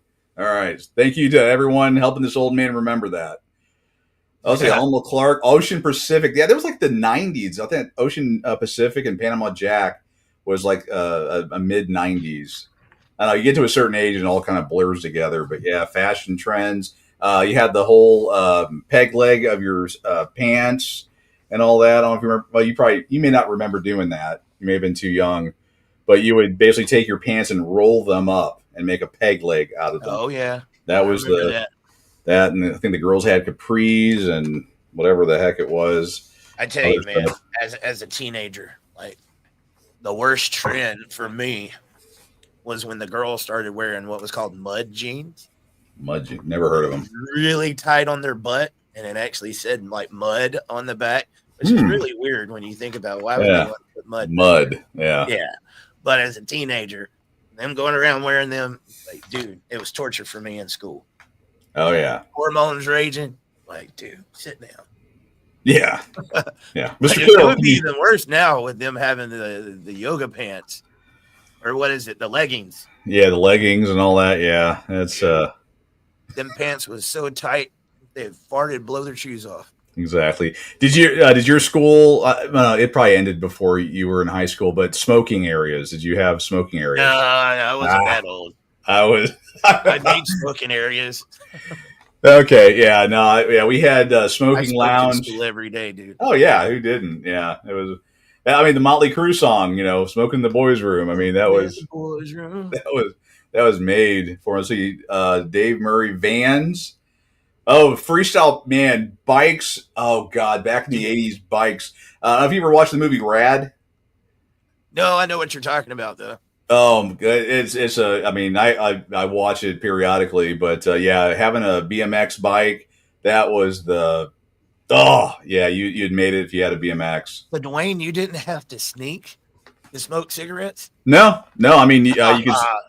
You could smoke on campus. You had your lunch period, obviously. Between classes, you could go outside, obviously, and smoke. And you'd see the teachers out there, and they'd bum a cigarette from you. I mean, it was, Dude. Yeah. No, it wasn't that way. You get in big trouble, dude. And I had iron lungs back then because I didn't want to get caught. I could smoke a cigarette so quick in like 2 or 3 puffs, the cherry would be that long. Oh, yeah. Yeah. Do you remember? I'll never forget one day, dude. I went in, and it was bad. Because in the boys' restroom, it was out by the main hall. If you smoked a cigarette, the whole hallway in the school smelled like smoke. Yeah. And I went in there one day, and that's what I did in like 2-3 hits, dude. I'd smoke the whole thing and make you lightheaded, and threw it out. And as I was walking down the bathroom, was this guy, was a friend of mine. He was like, "Hey, Eric, man, what's up? What's up?" I was like, "Hey, man." I went out of there. As soon as I walked out, the principal goes in right behind him. Oh, and I could hear him going, "It wasn't me. It wasn't me." I was gone. You're gone. I was gone. Is this your time to apologize to him? Yes, I'm sorry that you took that one for the team.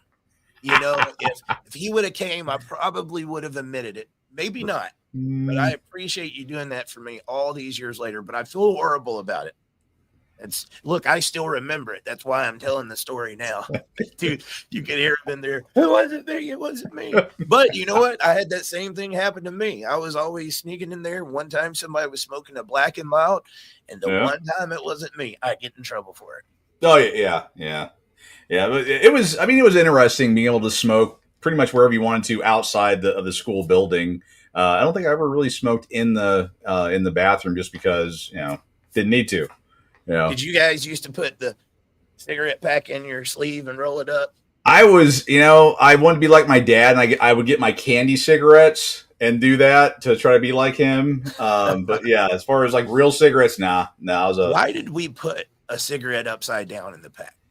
I thought that was a military thing. The whole I have no comeback. idea. I remember Yeah. it being like considered the lucky Yeah. cigarette, but Yeah. somebody brought that up not long ago, and I was like, yeah, we all did it, but I don't remember why.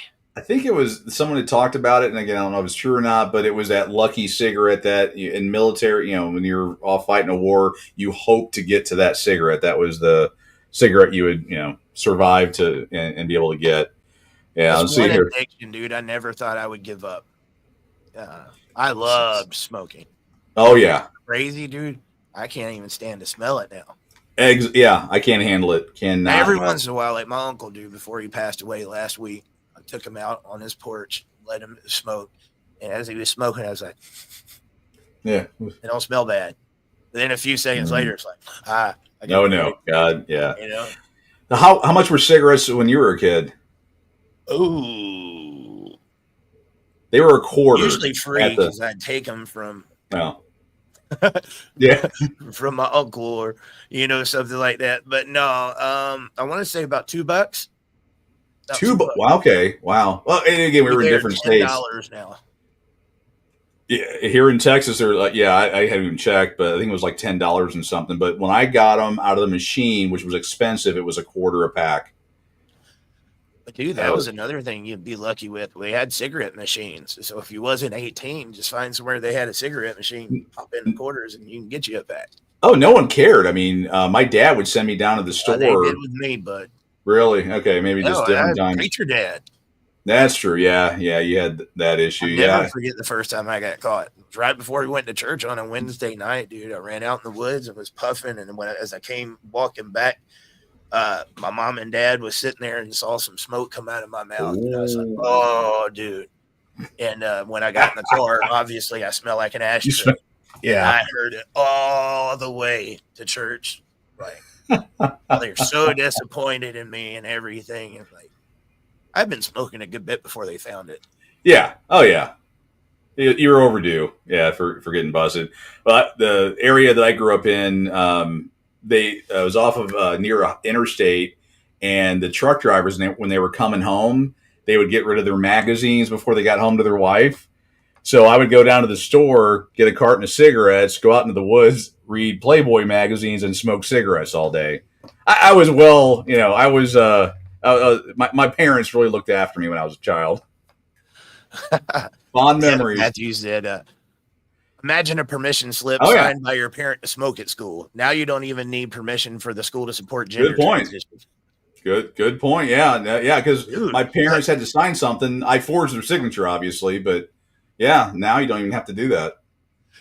So the other day at the Dollar Tree, my aunt was down, and she paid for something, and it was like $5.90, and she was going to give him the change, but the lady needed ones or something, so she ended up like giving $6. And the lady pulled out her phone afterwards.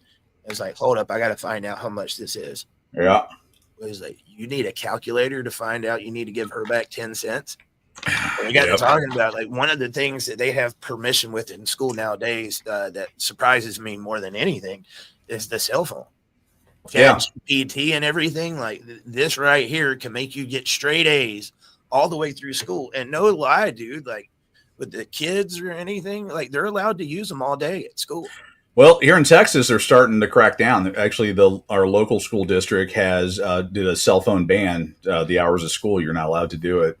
So I think that's good, or at least have certain hours of the day for like a very small period where you can use the phone to text your parents or something in between. But the rest of the time, you can't have it out here. They've got apps where they can take pictures of math problems or different things. Oh yeah.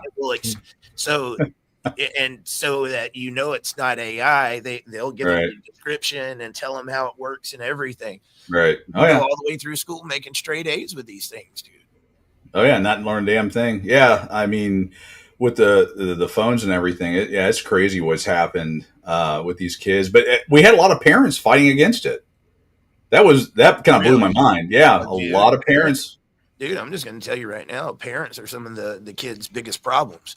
Yeah, in many yeah, ways. Ones that don't have dads and don't have discipline, that's a very big problem. But a lot of them that do have moms and dads that are being best friends and letting their kids get away with anything. yeah. That was a conversation I was having with my family just a couple of days ago. I was like, I don't know about you. I don't know how it was for you growing up. But as a kid, if I went to somebody's house, be it my aunt, my Oh, yeah. uncle, or even somebody from the church or something like that, Mhm. and there was an adult there, and I talked back to them, Dewayne, or didn't listen to them, I Right. knew when I got home, I better hide. My dad is Oh, going to tear me up, dude. And oh, like, you did not talk back or not mind it. If I was at my aunt and uncle's house, they were like mom and dad. I had yeah, to listen to them. That was my elder, right? right. Now, if a kid doesn't like what another elder or an older person is saying, they'll talk back to them, and mom and dad will show up and go at that person Yeah, and take up for the kid.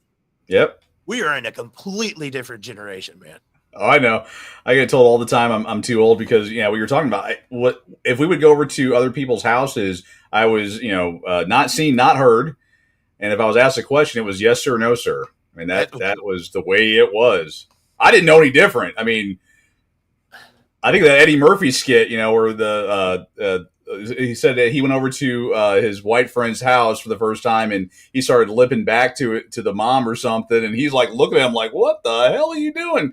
Because had Eddie Murphy done it, he would have got the crap knocked out of him. But yeah, I remember those times. I don't know what the hell happened, but we need to go back to it.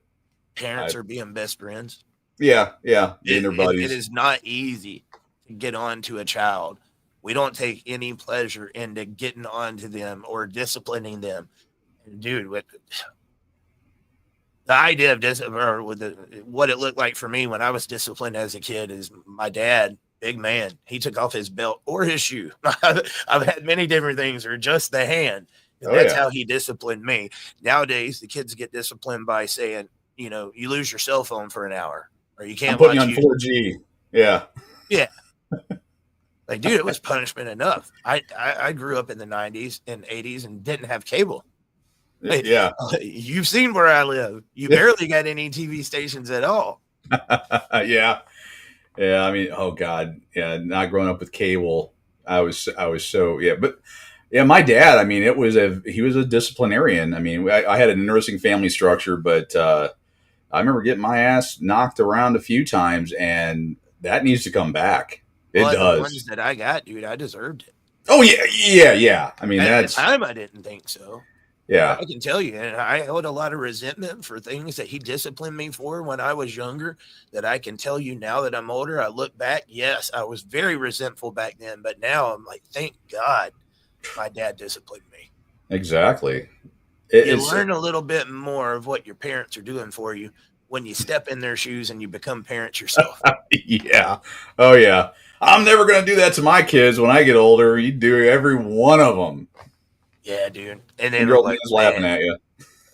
I was shocked too as I was traveling across the country. I just thought maybe I was offending people with my Southern mannerisms when I would say, yes, sir, no, sir. Yeah. And like, people get mad if you call them sir or ma'am. Oh yeah. Yeah. Like, It's like literally, it's like you just, called them a bad word. yeah.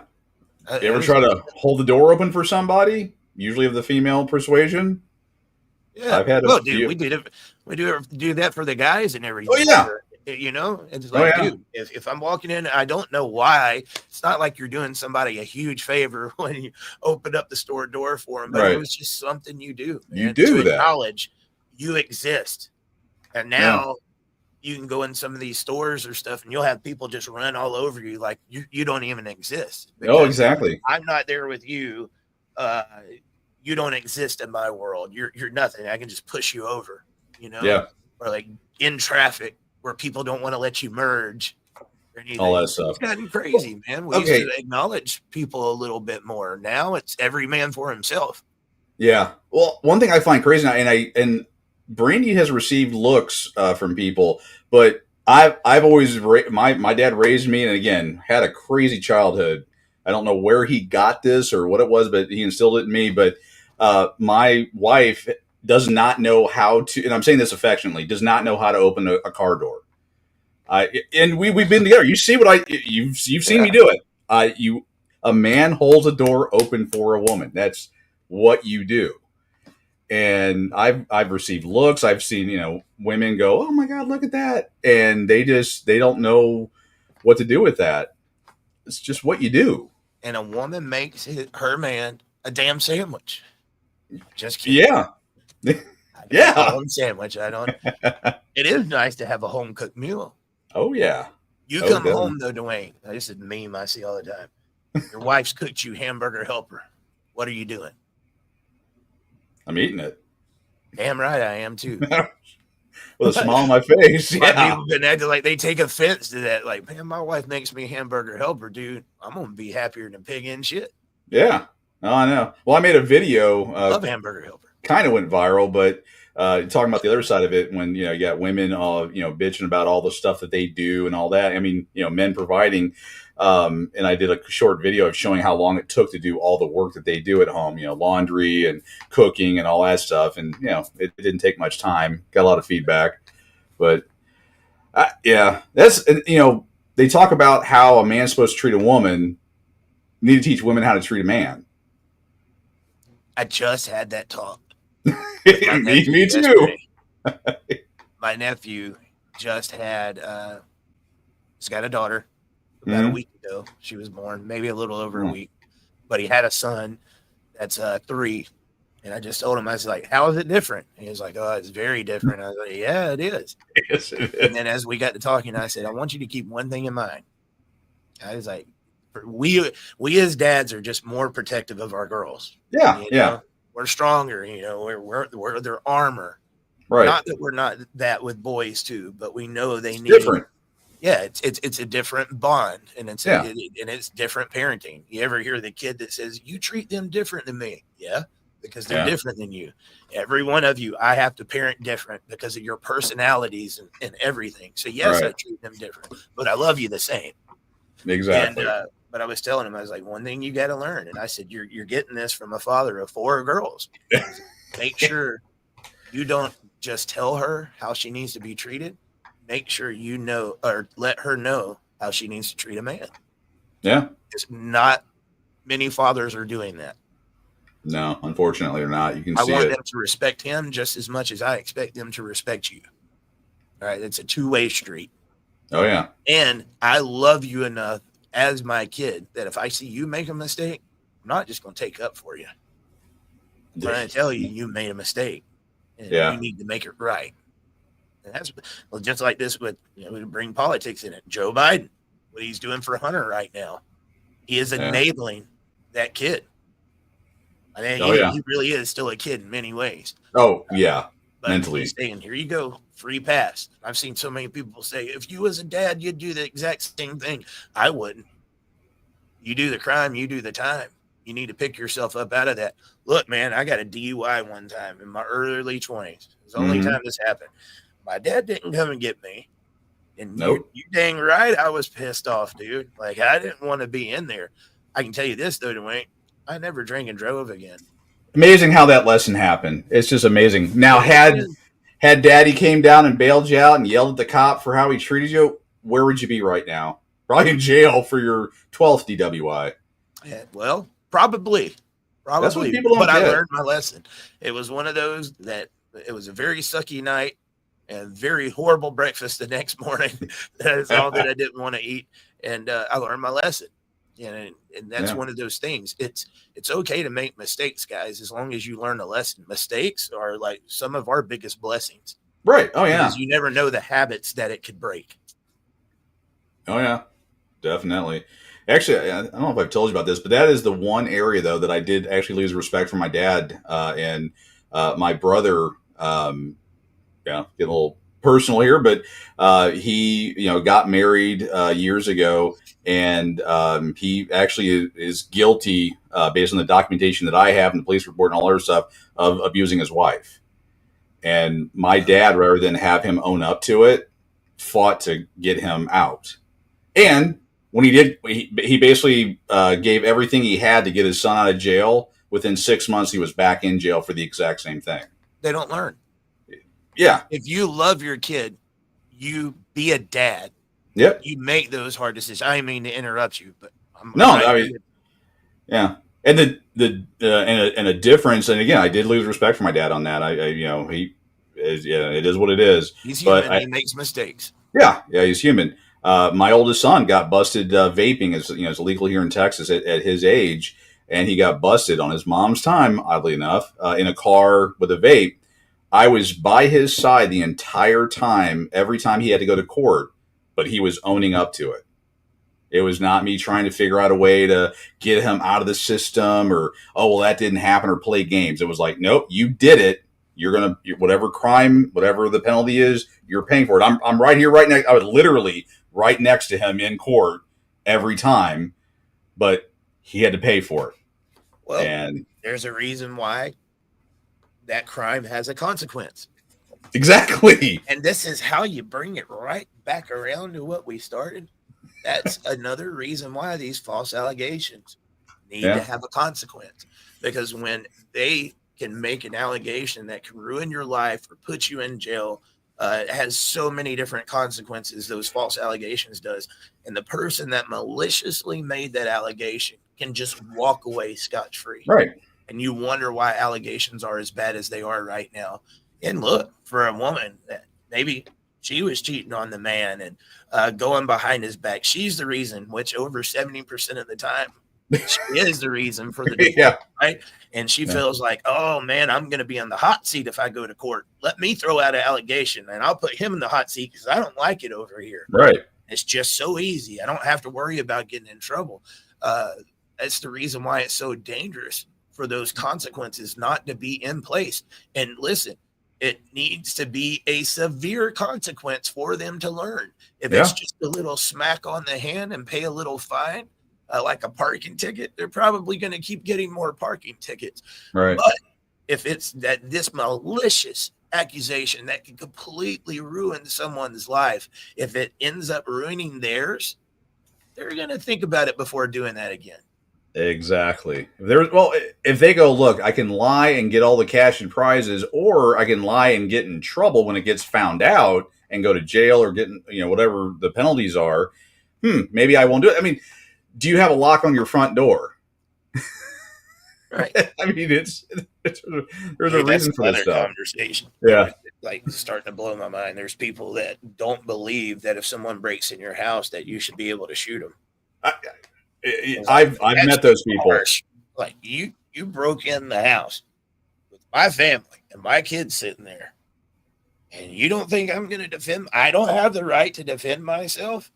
I don't know what you got in your hands. It's not like we're going to sit there and have a conversation. And hey, Mr. Robert, let me ask you: do you have a gun so that I can know that I need to use my gun and find out like how I'm about to defend myself from you? Right. A crazy person, dude, especially out here. You come out in this neck of the woods and break in somebody's house, you're stupid. Yeah. I've had conversations. A lot of our Canadian people, I've talked to a lot of people from Canada, and that a lot of the people think that way. Because they'll say something like, I have insurance or some other excuse, and I cannot wrap my head around it. You ain't got insurance on your kids and your family's life. Yeah. No matter what kind of insurance, you might get paid a settlement, but you're not going to get that life back. Right. Yeah, it's just, it is crazy the way, and I'm wondering what societally, and is that even a word, but like what happened where people started thinking that way? It just, I mean, I don't expect everyone to think like me, but that's just one of those, are you kidding me? So I'll say, let me give an example and keep me on point, because this one could easily get off track, and that's not what it's meant to do. Let's say like in the state of Colorado, last year they just reintroduced the wolves back in Colorado. Yeah. Uh-huh. Okay. And when they got those wolves, before they reintroduced them, they went to the state of Idaho and asked to get wolves from them that they could reintroduce, because the state of Idaho did it in the 90s, and they told them, like, no, we made a mistake. Right. We should have done it, and you don't need to do it either. Right. But it's a living thing. We should have these wolves. It was city folks that voted it back in. City folks. Not realizing wolves hunt in packs. They're Yep. coming to destroy. Yep. Okay, especially ones that didn't grow up in the wild. The first thing they're going to do is go after the low hanging fruit, cattle, Right. pets. Animals. Yeah. People, Yes. little kids. And then elk population where people are hunting, and a lot of people live off that, guys, to sustain themselves. I know Right. guys that do nothing but eat elk all year long, but they're going to come after that food source. And Mm-hmm. so, in what they are thinking is doing something good, they don't realize the consequence of how bad it's going to be. Right. So they think they're right, Right. but they don't know because they don't have to see what it's going to cause. And it was the people in the city. It's the people in the rural areas that are going to reap the consequence. I think a lot of times when people hear this situation, it's people that didn't grow up around guns and didn't realize the benefits of having a gun. A lot of people don't realize the benefit of having a gun until they're in a situation where they need it. I had that happen. I had a lady I was talking to at work, and she was vehemently against guns. Yeah. And one day at work, she's like, I got to go. Well, it turns out there were some guys trying to break into her house with her two like 14, 15-year-old daughters there. And she was able to get there in time. And then that next day she came in and said, hey, can you tell me where I can get a gun and learn how to use it and all that? So, she had it happen to her, which changed her mind. And unfortunately, you have all these people making these snap decisions, and it comes back to bite them. I bring up Daniel Petty, I think his last name's Petty, the New York situation where the guy, the retired Marine, put that guy in a chokehold, and unfortunately passed away. They had the long history of issues. Well, that happened. He got put in jail, had to fight. Thankfully, after all this trouble, he was exonerated. We just had, was it yesterday, 2 days ago? An illegal immigrant set a young lady on fire. Nobody got involved. Wonder why? Because good men are being taught, don't get involved. And it's just not, it's just not going to end up good. That was one of those things. Like, I didn't grow up around guns. I mean, I did, but not personally. And so I was extremely anti-gun. Oh, really? Okay. Yeah. Did not know that. Nobody should have one. If nobody had one, nobody would die. I kind of had that mentality. Well, so far, picture around it. I never listened to the other side of the argument. Right. It wasn't until becoming a single father and knowing what I have to protect, right, that I started looking at the way the world was going and stuff, and like, do I want to shoot somebody or do I want no? And I'm not going to unless I'm put in a situation to where I've got to defend what I love. Right. And you don't know that you're going to need it that badly until it's at that point in time. Everybody has that moment in time, like, it's not going to happen to me. And then everybody it happens to has thought that way before. Right. I realized, like, I need to have this. Just watching, like, the area that I grew up in, dude, we were on one of the top 20 most dangerous cities in the country. This used to be a beautiful, small little country town, Columbus, Georgia. Right. Looking at all the gangs and stuff that have came to town. Yeah, I think I want to have the means there to protect my family if that time ever comes around. And it's about respecting it, because the reality is, Dewayne, we all drive. We got cars. Oh, yeah. Kill somebody with that. It's not the car's fault. It's not the gun's fault. It's the person that's behind the steering wheel. Yeah. If somebody wants to do evil, they're going to find a way to do evil. And right. We as citizens, we need to make sure that we have the means to protect what it is that we love. I even hearing the conversation that you would have somebody with a firearm at school, has it gotten to a point that I think it would be good? Yeah, dude. Yeah. When I grew up, Dewayne, and I know you, I mean, I'm sure it was the same way in Texas, but here in the country, dude, everybody, all the boys deer hunted and stuff. Yeah. When I was growing up, all the boys had gun racks and shotguns in their truck.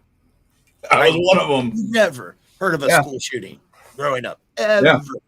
But every one of them had a gun rack and a shotgun. Yeah. What changed? What changed was the people, the culture, society. Yeah. Look, parenting. That's what the conversation we was talking about earlier. How parents take up for their kids. They enable them. They let them get away with stuff.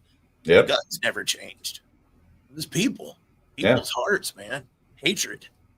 We live in a very hateful world right now. And seeing what's going on overseas and stuff like that, man. A lot of us can't fathom why it's in the shape that it is because we don't know what's in the hearts of other people.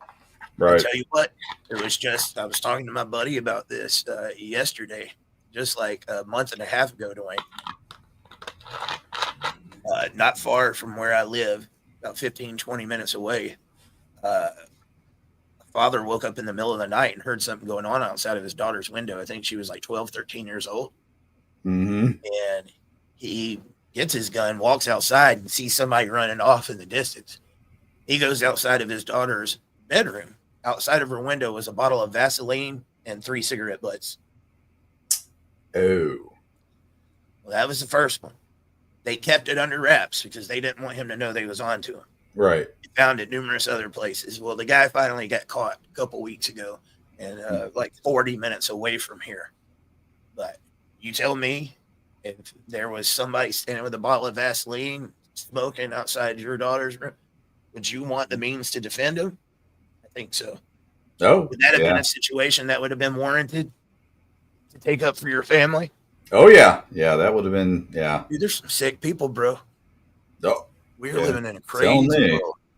It just keeps getting worse, and that's why we got to get people thinking, not making these TikTok decisions, and making decisions on memes, and kind of tying it back to the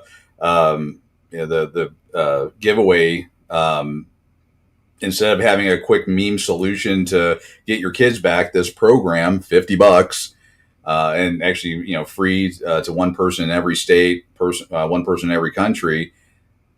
We still got plenty of giveaways to give away too, guys. Yeah, I was going to ask. I don't know if you have a ticker to see how many people. I don't, but I can tell you right now, there's still tons to give away, guys. One in every state and one in every country. Make sure to go sign up. Got it up there at the top. alienationacademy.org. Fill out that scholarship sponsorship, and if you get chose, we will let you know. But it's there, and it was gave away. You just got to sign up. And come back, and like I said, report back to us. Right now, that gives you the whole 51-hour course. I mean, that's less than $1 an hour. Trying to think of how many people that sponsors, dude. That's got a lot of people. This is, God, I don't want to turn it negative, but I can't help it. I mean, I've been in this for a decade. 100 people. It's 100 people that gets that course for free. Wow. That's $50 is already a great deal. Giving it to somebody, that's just, yeah. This is where I get into the whole people. I mean, your inbox is filled up. My inbox is filled up. I get people all the time talking about, I don't know what to do to get my kids. The lawyers screw me over. I'm broke. I've got all these issues. Here it is. Here it is. I mean, I don't want to be transparent, dude. I mean, like, one, it's Christmas Eve. So I'm sure there's a lot of people that are doing the family thing or they're getting ready for Christmas and they're not seeing it. And so it becomes upon this community when we organize, we need to get leaders. There's no one leader, guys. Right. Yeah. Leaders. Okay. With an S, it's plural, that gets out there and pushes this out to other people because it's going to be word of mouth. Right. And let people know that this course is out there. I can guarantee you, the attorneys and other people are not going to start marketing this out there and making sure that you're aware of this. And they're probably going to do the exact opposite. They're going to try to demonize it and everything. Right. It's up to our guys to make sure that other guys in this movement, I know everybody out there right now, just about everybody watching, everybody in your family knows somebody that's went through problems in family court. Right. It would be very rare for you to find somebody that doesn't know several that have been through the family courts and been through divorce issues. And yes, inbox is full. Like, I don't know what to do. Can you help? Here's your help. Here you go. Yeah. Here's your help. It's there. Make sure to utilize it. Yeah. It impacts everybody. I was in the office this morning. Part of my job is I have to go into an office now instead of being remote. And the guy in the cube over was talking about the issues he was having with child support, the baby mama, and all that. And actually, the lady, I was telling Brandy about it because I was like, I hate being in the office, but the lady that was behind me in one of her cubes was talking about the issues that she was having with her kids, with the grandkids, but she was saying, hey, the dad's got to do something. They're fighting back and forth, and she's tired of dealing with it. I mean, my point is, this impacts so many people. Yep. And you've got a program that is $50 or free, depending on if you sign up. I don't know how what else can be done here. No, I mean, it's up to everybody else to utilize it. Yeah. I realize everybody would love a solution where you don't have to do any of that and that it just fixes itself.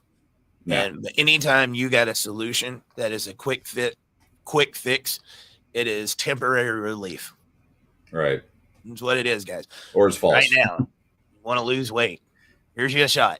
Yeah. Lose weight immediately. Come off the shot. See what happens. Yeah. We all want a temporary, a quick fix.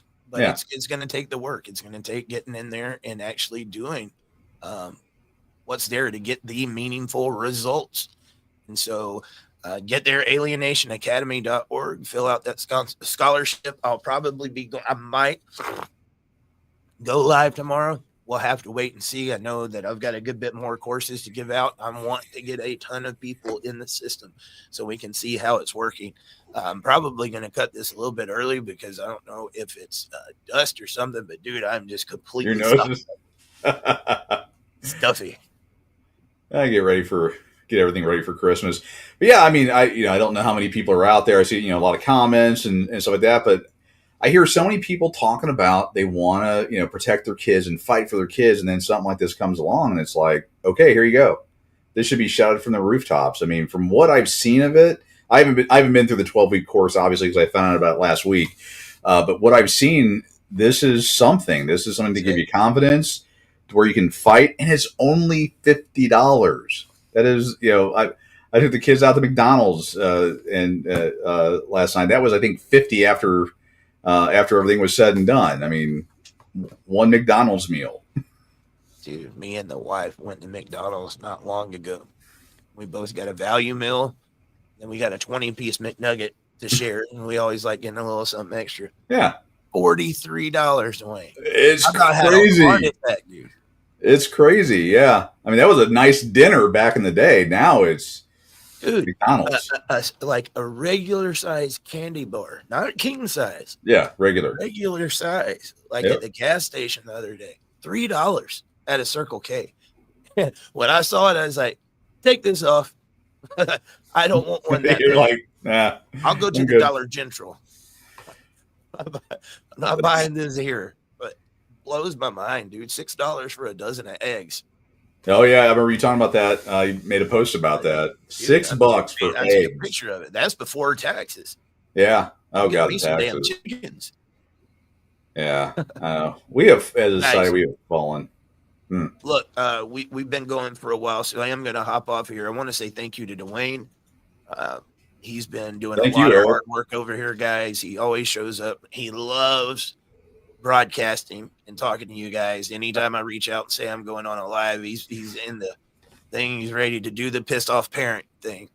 And so, and then say thank you to Jimmy Smith. I know he did his last year at the big show this past weekend. I hope he is well.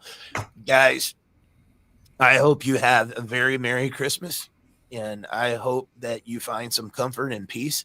There's a lot of you that probably will get to spend time with the family, so you don't have to worry about some of this other stuff. But for you other guys, make sure that you're staying active, you're getting involved, do something that you enjoy. It is okay for you to do something for yourself, something that you enjoy, because you don't have to sit there in the corner and drown in your sorrow. It does you no good. Right. You're doing that. It does you no good. Find something to keep yourself active and to get yourself involved. And if you don't know of anything, sign up on this course. You've got plenty of courses. You could be one step ahead of the game, getting it out there.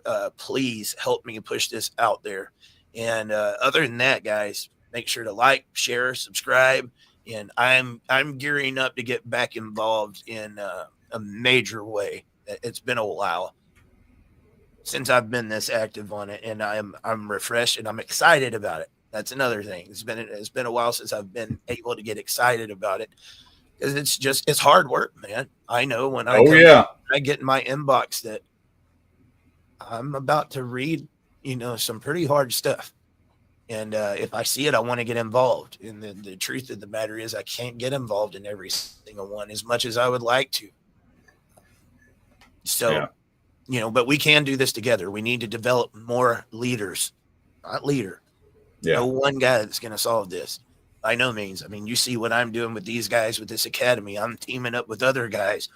They had a solution. Let me get out there and help you, promote it. Mm-hmm. There's good people out there, and we just need to lock arms and keep this thing going. With that said, Dewayne, we never got to it though. What is your favorite Christmas movie? Oh God, what is my favorite Christmas movie? I'm trying to think. One more question for the audience. Die Hard. Tell me. Die Hard. Dude, I've seen people say that's a Christmas movie. Until Hans Gruman hits the bottom there, it's not Christmas. I don't know. I mean, I'd say, man, probably when I was a kid, it was the Charlie Brown Christmas. I do love how they kind of set that up. But yeah, I'd say dance. Do the dance. Well, what's yours? What's your favorite Christmas movie? Easy. One of my early memories. Forever be. It's a Wonderful Life. Oh, yeah, that's a good one. Yeah. Okay. It's not about the Christmas trees and the presidents or a Santa Claus or a snowman. It's about a guy that thinks that the world would be better off without him. And when he takes a moment to think about it, he realizes he actually does have a wonderful life. You guys, you have a wonderful life. That's what this goes right with what I'm saying. That wasn't planned. But you can drown in your sorrow and think about how bad the world is, or you can look at what you got and be thankful for it. And It's a Wonderful Life to me was one of the best movies ever made. And it does not feel like Christmas to me until I watched that movie. And that was something I used to watch with my dad. So, and they've got the color version. I watch it in black and white. Black and white. Yeah, no, black and white. Yeah. Never seen that movie, man. It's a good one. And there's a lesson that's attached to it. So outside of that, if I'm going to have a gimmick, it's going to be Christmas Vacation or Jingle All the Way. Me and my daughter, we got to watch Jingle All the Way. They got Christmas Story. That's another kind of. Yeah. I didn't really start watching that one until I was a teenager, though, even though it was already out. Yeah. It became more of a routine later. And it was the Jingle All the Way, too. Jingle All the Way, yeah. Dude, I wore Christmas Vacation out. Anything Chevy Chase, man. Yeah. His old stuff was great. Yeah. Dude, he looks so old now. Sorry, Chevy. He's old, yeah. I would love for them to remake that movie. So, yeah. All right, guys, that's going to be it for today. Dewayne, see you next time, brother. Merry Christmas, everybody. Merry Christmas, guys.